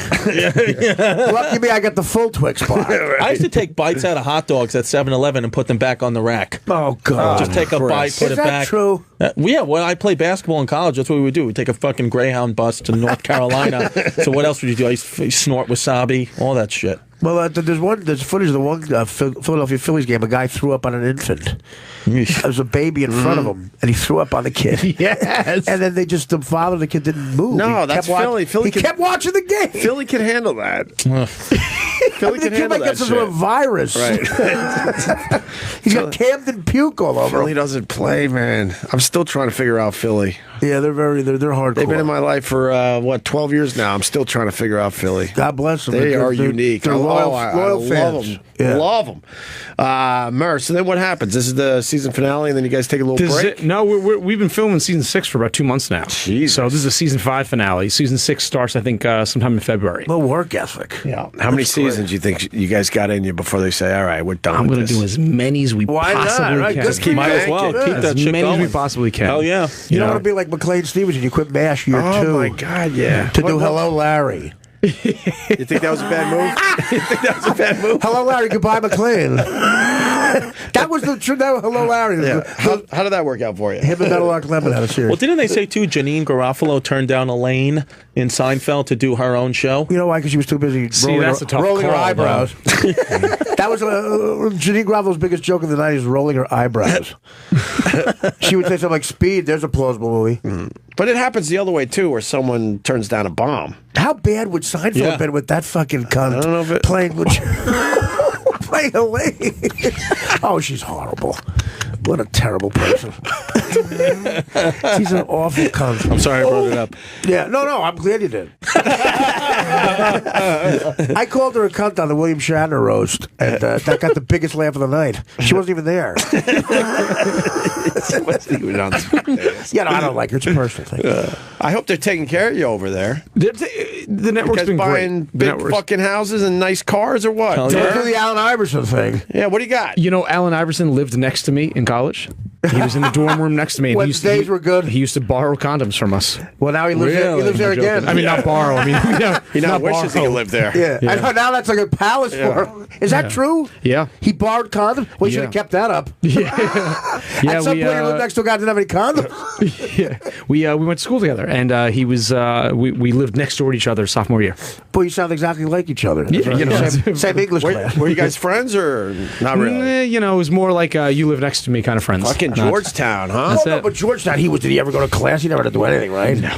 John Thompson got him out of jail. Yeah. So, so listen. If you can hit, you play, man. You hit, you play. That's it. He was great at Georgetown, man. Remember him, Chris? Chris has skills, man. Basketball. Yeah. Enough. Were you All-American? Yeah, Division III. Yeah, what the fuck? That's insane. I mean, it's fucking whatever. You gotta be good, man. Yeah, it was all right. It's weird to see him with just one tattoo. Oh, yeah. It's so strange to see Just him. one wife, too. Yeah. What have you bought with your money? Anything good? I bought let's see. Did you splurge I got a Terminator 2 video arcade game. Terminator 2 video arcade game. But it was dust. That's it. Terminator 2 video arcade game. Are you still on Staten Island, or did you move out? No, I mean, I live downtown. Downtown, yeah. Yeah, I've never owned a car. I don't know. Yeah. I bought a house in Florida. Okay. As like a that's rental. Nice. As a rental. I don't think you should buy a car anymore. No, lease it. With all the apps and stuff, it's kind of stupid, right? Oh, with Uber. Oh, Why? yeah. What does that mean? Like Uber? Explain that to me. Uber, Lyft. Oh, why you never drive? You don't really need a car I anymore. love driving. Though. I love driving too. To be honest, especially without a license, huh? But now, I think it's getting really stupid if you're a young person to buy a car. Why would you? Well, if you live in the city, if you live in the suburbs, you're right. You should get a car where you live. Yeah, right. That's a good excuse not to visit people in Staten Island. And why does everyone leave Staten Island? I hear it's a lovely place to live. Everybody except the Lucchese family. Yeah. No, it's nice. Sal and Q still live on the island. Yeah. They're still rocking it. My parents are still there. I'm there all the time. Yeah. But I think it's the commute. The commute is It does suck. It's like it's far from the city, It's cheap, though. I mean, it's cheaper to live out there. And now, by that's the why. Staten It's too Ferry, far away. It's nice down there. Right. How long is the ferry ride? For like 40 minutes, right? No, it's like a half hour, I guess. Yeah. They punished me the other day. I thought we were going to film a Sal punishment, and I'm taking an Uber over to what I think is an Uber to Staten Island. We cross the Verrazano Bridge, and the driver makes a right off the bridge. I'm like, where are we going? We're going to the middle of the island to punish Sal, and he makes another wrong turn. I'm like, dude, you're going the wrong way, right? So the driver says, oh, I'm sorry, the GPS is all screwed up. He hands me an iPad, which is ringing, and it's the guys on the iPad saying, I'm the one getting punished. The doors lock. The guy takes off, and now he's flying down these back streets of Staten Island, and he's a stunt driver, and I have no idea, right? And he does the old move where you remember Knight Rider, where he drives the car, the Mercedes, up onto a ramp of a truck, like Knight Rider, right? Right. Michael Knight goes zooming in Kit onto a truck. Now, so I'm not on a car on the truck. The truck starts moving, drives to a boat on right by the ferry, drives onto the boat. So now it's a boat, a truck, and a car all on top of each other. Man. The boat sets sail into the East River. I'm still locked you're in the car. Wait, I'm you're locked in. Right? The boat sets sail into the East River. It goes to the Statue of Liberty. I'm 100 feet away from the Statue of Liberty. They unlock the doors. They make me climb out onto this little dinghy and get dressed as the Statue of Liberty. Oh, I shouldn't be saying this. What the fuck? This is for next season. I shouldn't be saying it. Let's fucking go ahead. People are going to watch that, though. This channel's all static. You got to finish it up now. Now you got to finish. I mean, you're And already they in. had tour boats go by and take photos of me as the statue with the real statue behind me, like an idiot. We'll end it for Eddie Blue guy. That's a word. Yeah. But that's a great episode. That sounds like a great They're episode. fucking mad at them, like mad at each other. The joke is it's a royal waste of time. The car, the truck, the boat. Just stick me on the goddamn boat. Oh, that's it. Like, what is the whole thing other than just Were a you waste scared? of my time? I was afraid they were going to sink the boat. How the fuck do the You lawyers? look nervous. You're Sink the legit nervous. boat. Yeah. You I really thought if it was like one of those, that's Murray, scary, we man. can't do anything on radio anymore, and they're allowing this shit. That is like, well, how big is the release? Fuck, no kidding. Yeah. Do the lawyers ever go, all right, relax, you can't do this? Yeah, they get shit shot down? You know what's funny? They had one thing shot down. I have a revenge punishment coming up in a few weeks. I'm punishing the three guys. They don't know what I'm going to do, and I can't say it. But the lawyers said that we can't do it yet. We can do it in a few months because as you film more of a season of a show, if you die, you have to pay out less money. Right. You know what I mean? Well, like listen, the insurance goes down. Yeah. It gets cold. It gets cold. They go, if you die, They're waiting for their stock to drop a little bit. Right. Okay, now you can so when we jump film out of more a of plane season 6, without we're a going to do it. parachute. Yeah. Well, that's what a reverse mortgage is, I don't understand it. They're just waiting. The bank is betting you die. Yeah. You got to outlive the death. Jesus. Well, I mean, I'm really into the Nitro thing. That's going to be great. When is that? It's this Thursday night from 8 to 10 live on True TV. That's good. And it's at the Prudential Center. So if you're anywhere near New York, you can get tickets and come on by. Yeah, Newark. That's good. Oh, wait, in Newark or Camden? Newark. Newark. Yeah. Camden is our Philly show. That's in December. I'll be doing Prudential Center, Newark, Thursday at 8. You got it. That's pretty great, cool. Great fucking facility. great. Yeah. All right. Should we get him out of here, E-Rock? I heard you only had till 5:30, my friend. You good? Can you stay, Mur? Whatever you guys want. You tell me. You tell us. Well, let's think. Is it going well? I think so. I love Mur. I think it's good, and I love Impractical Joke. I've never met him. He's You one of never those met guys- Mur? I feel like I've met you, but we I actually know. I don't know how never that's physically possible have because met. obviously we know each other. Yeah, They're yeah. like the friendliest guys Yeah, ever. that's great. I know. They are. Their fate did not go to their head. It did not. I mean, you could tell. He's still wearing New Balances. No, I'm joking. Where's your house? It's a rental in Florida. Q's parents bought a house in the Villages. Have you heard of this place? No. It's the largest growing city in America. It's 55 and older. I can't even live there, right? His parents, I got 5 years of there. Alan Iverson can when he gets his money. It is the STD Give Artie a capital. catalog. It's the STD capital of the United States because all the seniors are there, Sure. and it's also the swinger capital of the country. Of course. Wow. Okay, so all these seniors go there, and the women outnumber men like 3 to 1, Nice. right? Because men will die when they're whatever. So you got all men these like work for a living. and everybody's popping pills and they're having swinger sex and swinger sex Sounds parties. like what New York used to be. And the STDs are all, like it's the What part of Florida? Like West Coast? It beat wasn't it Baltimore that was the #1 STD capital? I thought Vegas. Track of this. That makes sense. Yeah, and the Villages took it over. But in Florida, what part of Florida? It's called the Villages. It's about But half like hour east or north, west coast? north of Orlando. About a half hour. fucking right by Disney. And you got a house there? So Q's parents own a house, and then Q bought a house and started renting it out to seniors. Well, how did he buy if he's not 55? They like He found a 10%. loophole. Yeah, there's a loophole is he can't live there, but he can be the landlord. Dude, I've heard of this place because it looks like a It's like Disneyland. No, Disneyland for seniors. I've heard of this place because it looks like a Hollywood set. You Yes. got to show Artie these pictures. This looks like they're just making a movie every day. Right? That's the place. It's unbelievable, Look at right? They this. have It doesn't look real. like an old timey movie theater. Like it's all pastels. Yes, it looks like America in the 50s. It really feels Well, that that's way. a good idea buying a place there, then, huh? Oh, yeah. Yeah, good for you. Look at all the golf carts in town. Yeah. How does everybody get these good tips? I did the worst shit with my money. I bought a water park in Flint, Michigan. What a terrible advice. 4 kids got lead in their fucking stomach. That's not real life. Look at that. You're living in a fantasy world. It's like the perfect community, Right. But it's Trumpville. My God, I can imagine. Trumpville all the way. I love him out there. At my house at Thanksgiving. What, you don't like Trump? No, I'm not saying I don't or do. fuck? I'm just saying Are you that a communist? that's You better get used to it. Something crazy is going to happen. We're the impractical jokers with the election. Who likes Trump? Who likes Hillary? Be careful. Be careful, Artie says. Nah, in politics, stay with politics. Yeah, You're famous now. Forget it. You got to make believe you like both guys. You do well. I get out of it. Especially on this 'cause show. I'm a convicted felon. I can't vote. I truly don't like I get out of anyone. Do you like one of them? Well, I Artie? know Trump. We all know I used Trump. to golf with him.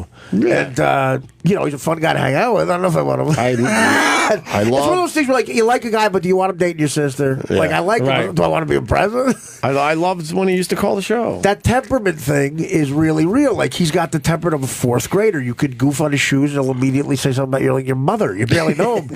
I golfed with him and Eli Manning, 9 holes, and we were, by the 3rd minute we were together, we were goofing on Eli Manning like 2 bullies in a high school. like, shut your mouth, retard. He was calling him a retard. God, if I only had a tape. Yeah. Did you hit your knee again? No, I got a cramp. Jesus Christ. I could not Drink be some water, I could Artie. not be less healthy. Oh, fuck. You got a cramp while sitting? Yeah. In the quad calf. Holy Christ, Mar, I'm getting punished. Wait, Chris, this is Chris. He went to school for this. Wait, I got Remember, it. he's a No, don't touch therapist. me, Chris. Come on, touch me, Chris. I'm better. I'll get you pregnant. When I feel pregnant. We got some friends of yours on the line here. These fuckers should have been in studio, man. Yo, Q. Joe. The fuck? Q. You guys should have came in here. Listen to me. We'll be in there another night, but this is the only way we can hang out without Murr. Come on. I heard you guys. It's Artie. I heard you guys are out of shape.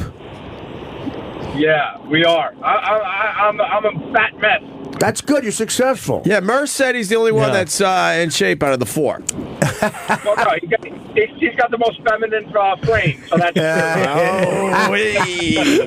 And what else did he say? Oh, he told us a great bit for season 6. Yeah, I accidentally told the. I probably shouldn't have said the whole. He told the Statue of Liberty bit. Yeah, the Statue of Liberty bit. We're all looking forward to that. Yeah, we got him good. My concern is, why are you telling America where my parents live? Artie's either having a heart attack or his calf hurts. We're not really sure. My fucking leg. It's you hit your knee again? No, I got a cramp. You got to stand up and drink water, Art. Stand up. I can't do either right now. Drink water. That's what helps with cramping. Listen, 2 things I can't do. You see how much liquid he's drank in the last 3 hours? Fuck. Uh-oh. You have to stretch before you do radio. Everybody knows that. Artie you can't see this, but I Artie just might have saw a blood clot. Artie's We don't know. full ass. Artie's full ass Your is ass out. is fully I out. don't know. I'm not in shape. What do you want to tell you? What do you want me to do? Your jeans aren't covering it. I'll be doing this at Caroline's at 9:30. Yeah, Caroline's tonight. Artie's Having part of the cramps. benefit. No, I Promoting get the cramps. I don't know. Does that have to do with diabetes? Yes, it does, but that's. Oh, I can't wait to cut these legs off. We could call Steve. He'll let you know. You know what? I might get those fake legs anyway that they make for the Olympic athletes. I'm pretty I'm not amazing. sick, but I might just get them. I need them. The legs they got figured out. It's the arms. They're still The arms, they look like lobster But claws. they're getting closer with the arms. But the legs, man, are unbelievable. Where are Q, you where guys? are you? Yeah, where are you Get guys? over here. We're in New Jersey right now. We're breaking into Artie's apartment as we speak. My Mexican maid's there. Tell her to get a move on. I blew up my picture of me and Trump golfing and put it next to my bed so the Mexican maid will hop to it. Mr. Artie, he your friend? Yeah, get the laundry done, sweetie. On the wall in your kitchen. I did. I blew up a picture of me and Trump. It's right next to my bed. That's hilarious. She knows what he looks like. We got shitting on a everything. couple cleaning people. Man, they'll tell you how much they hate Trump. Oh, sure. If they got broken English, they don't like the Trump. Yeah, I'll tell you right now. That is a guarantee. Mark told you he's voting for Trump, right? Huh? Mark told you he's Team Trump. He's voting for Trump. I didn't say that. He's being very protective of who he likes in this election. Hookers in New York made a Blumpkin a Trumpkin. That's how effective he is. If you get if a hooker blows you while you're shitting, it's now a Trumpkin. Hey, is it Q or Joe that got hurt, or is it Q. It's not Sal, is it? Q had some. Got a little injury. Well, Q, you tell us. Yeah, Q, tell us what bone you broke, because I guessed rib. And I said arm. Rib is tough, man. Yeah, rib. I got a couple of broken ribs on my left side. I rolled an ATV on myself. Not a lot of fun. Yeah. Jesus. I also got nerve damage in my left leg. I have no feeling in my left hip. So does Artie. Yes, yeah. I've had that since the late 80s. But that footage of Knoxville when the bike falls on him, was it anything like that? I mean, that's terrible. Yep. Yeah, it was kind of like that. I was coming down a hill. I did a little jump, and when the wheels landed, they were pointed right. So the whole ATV went right on a downhill slope. Fuck. And rolled up on me. He did his best impression of a speed bump. It was great.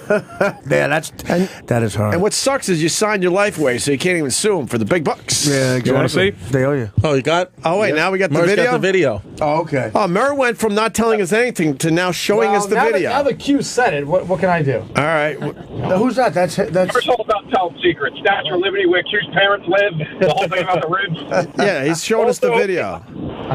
I fully intend to sue Murray. What? He's the only person Ain't working. to Isn't sue. working. He showed us where Spider's buried. And it doesn't work. You see, that's what you get. Yep. And do you know Murr is keeping track of what city has the worst STD problem? Yeah, it's whatever one he's in. Murr! All right. Murr, getting it in. Joe, sit quick. He thinks it's Baltimore. He thought it was Baltimore, and now It used to be Baltimore. Now it's the Villages. now it's the from what I Villages hear. in Florida. Yeah. Yes. So, what do you guys? Well, it depends on what team Cromartie's playing for, right? He's in Buffalo now. It's Buffalo. That's the video. There you go. What do you? Oh, so the video's online, and you don't want to talk about it on the show? Here it is. Yeah. Yeah, they released part of the video of the accident. All right, let me see this. Here it comes. See. The danger.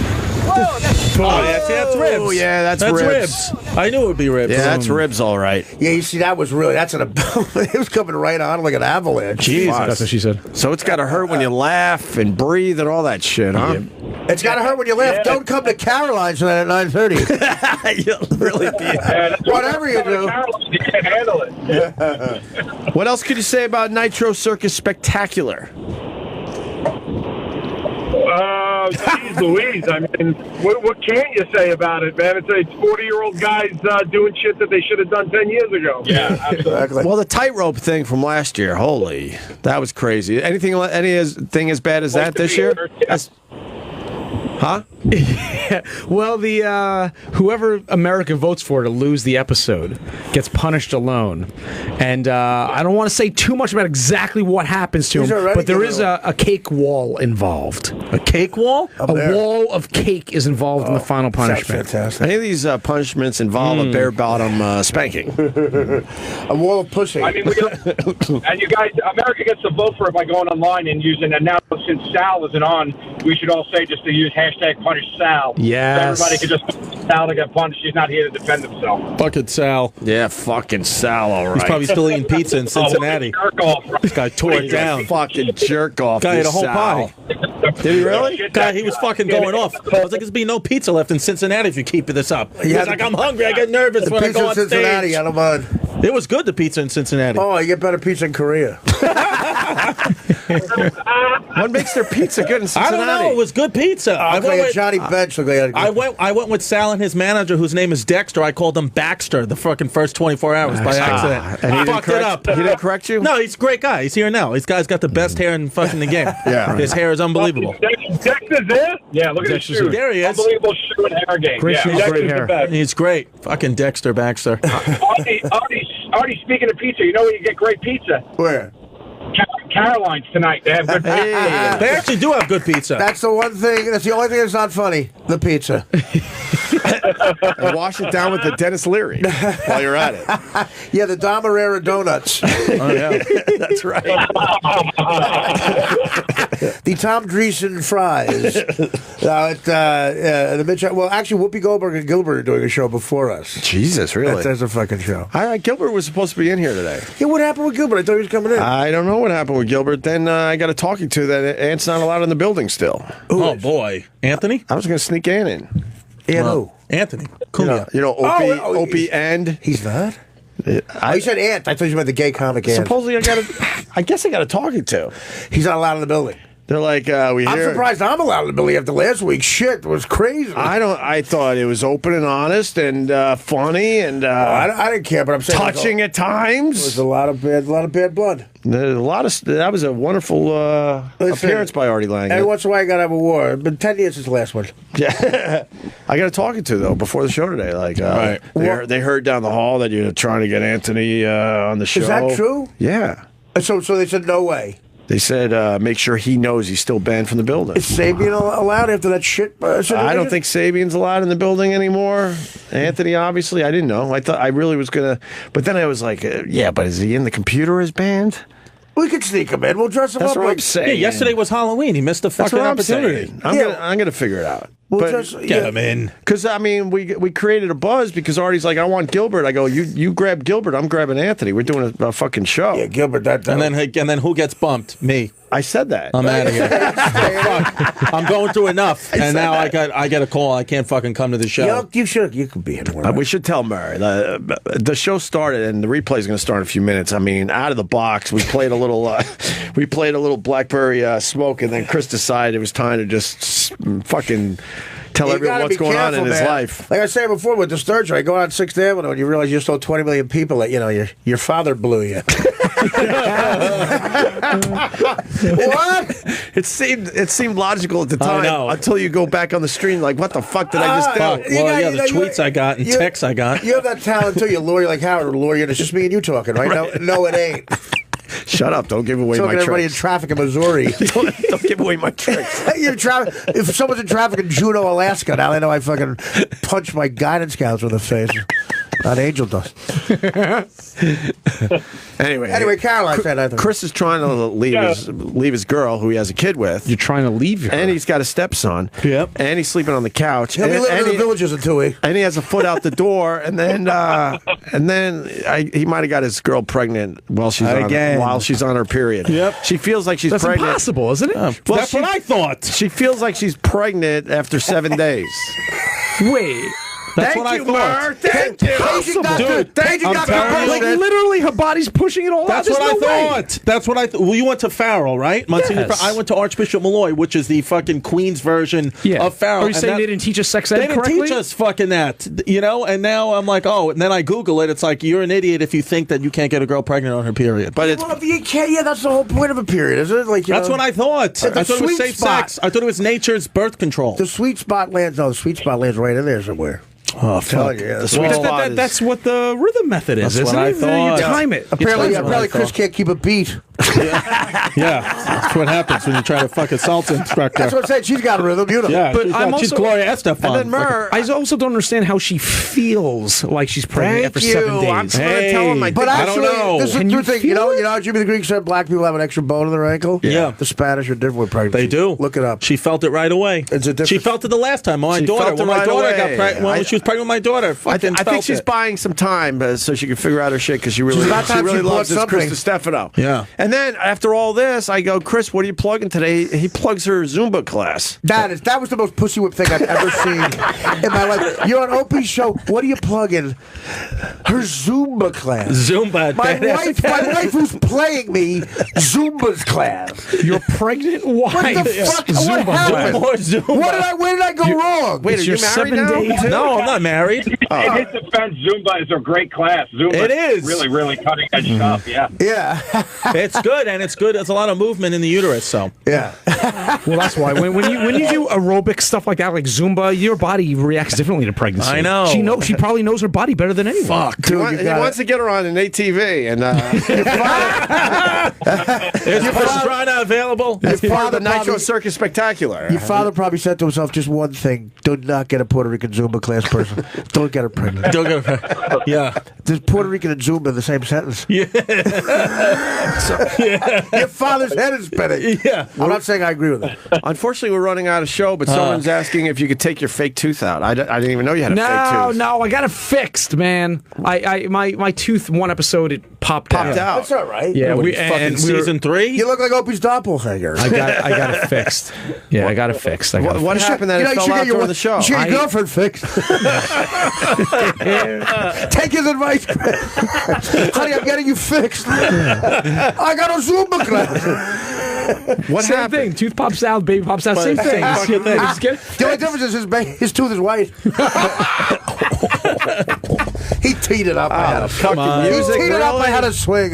The fucking music, really? Cut that out. James Murr, of course, promoting Impractical Jokers Live, Nitro Circus Spectacular, Thursday at 8 on True TV. It's going to be live from the Prudential Center in Newark, New Jersey. Tickets available? Yes, sir. You can go Really? get Ticketmaster and get some. And Q and Joe on the phone. That was nice of you guys to call in. Thank you, guys. Thanks, guys. Love you. Opie, we'll get in there. We'll get in there in the next couple of weeks. We'll come on in. We would love it. We would love it. All right, guys. Thanks. Artie, good luck tonight, Caroline. Thanks, guys. Hey, congrats on everything. I love you guys. Be Yeah, well. right on. Artie Lange Thank you, bud. just killed it today. Caroline's tonight for the Mitch Hedberg thing. And Chris Distefano is my little brother. I love him, but come on, we got to talk now. I know. Yeah, we got to go have a real talk. It's crazy now. ArtieQuitter.com for everything Artie Lange, thank you, including the fucking podcast, which I is love you. great. 30 seconds, Eric is saying. Chris Distefano, you got the last 30 seconds. ChrisDComedy.com. I got penguin T-shirts there with the Hungarian flag on them. And the Zumba class where? Yeah, Zumba class, Badass Academy, Bay Ridge, Brooklyn, Monday to promoting Thursday. it again. And then it's PuertoRicanZumba.com, right? PuertoRicanZumba.com. Got it. It's fucking, it's ruinmysitcomdeal.com.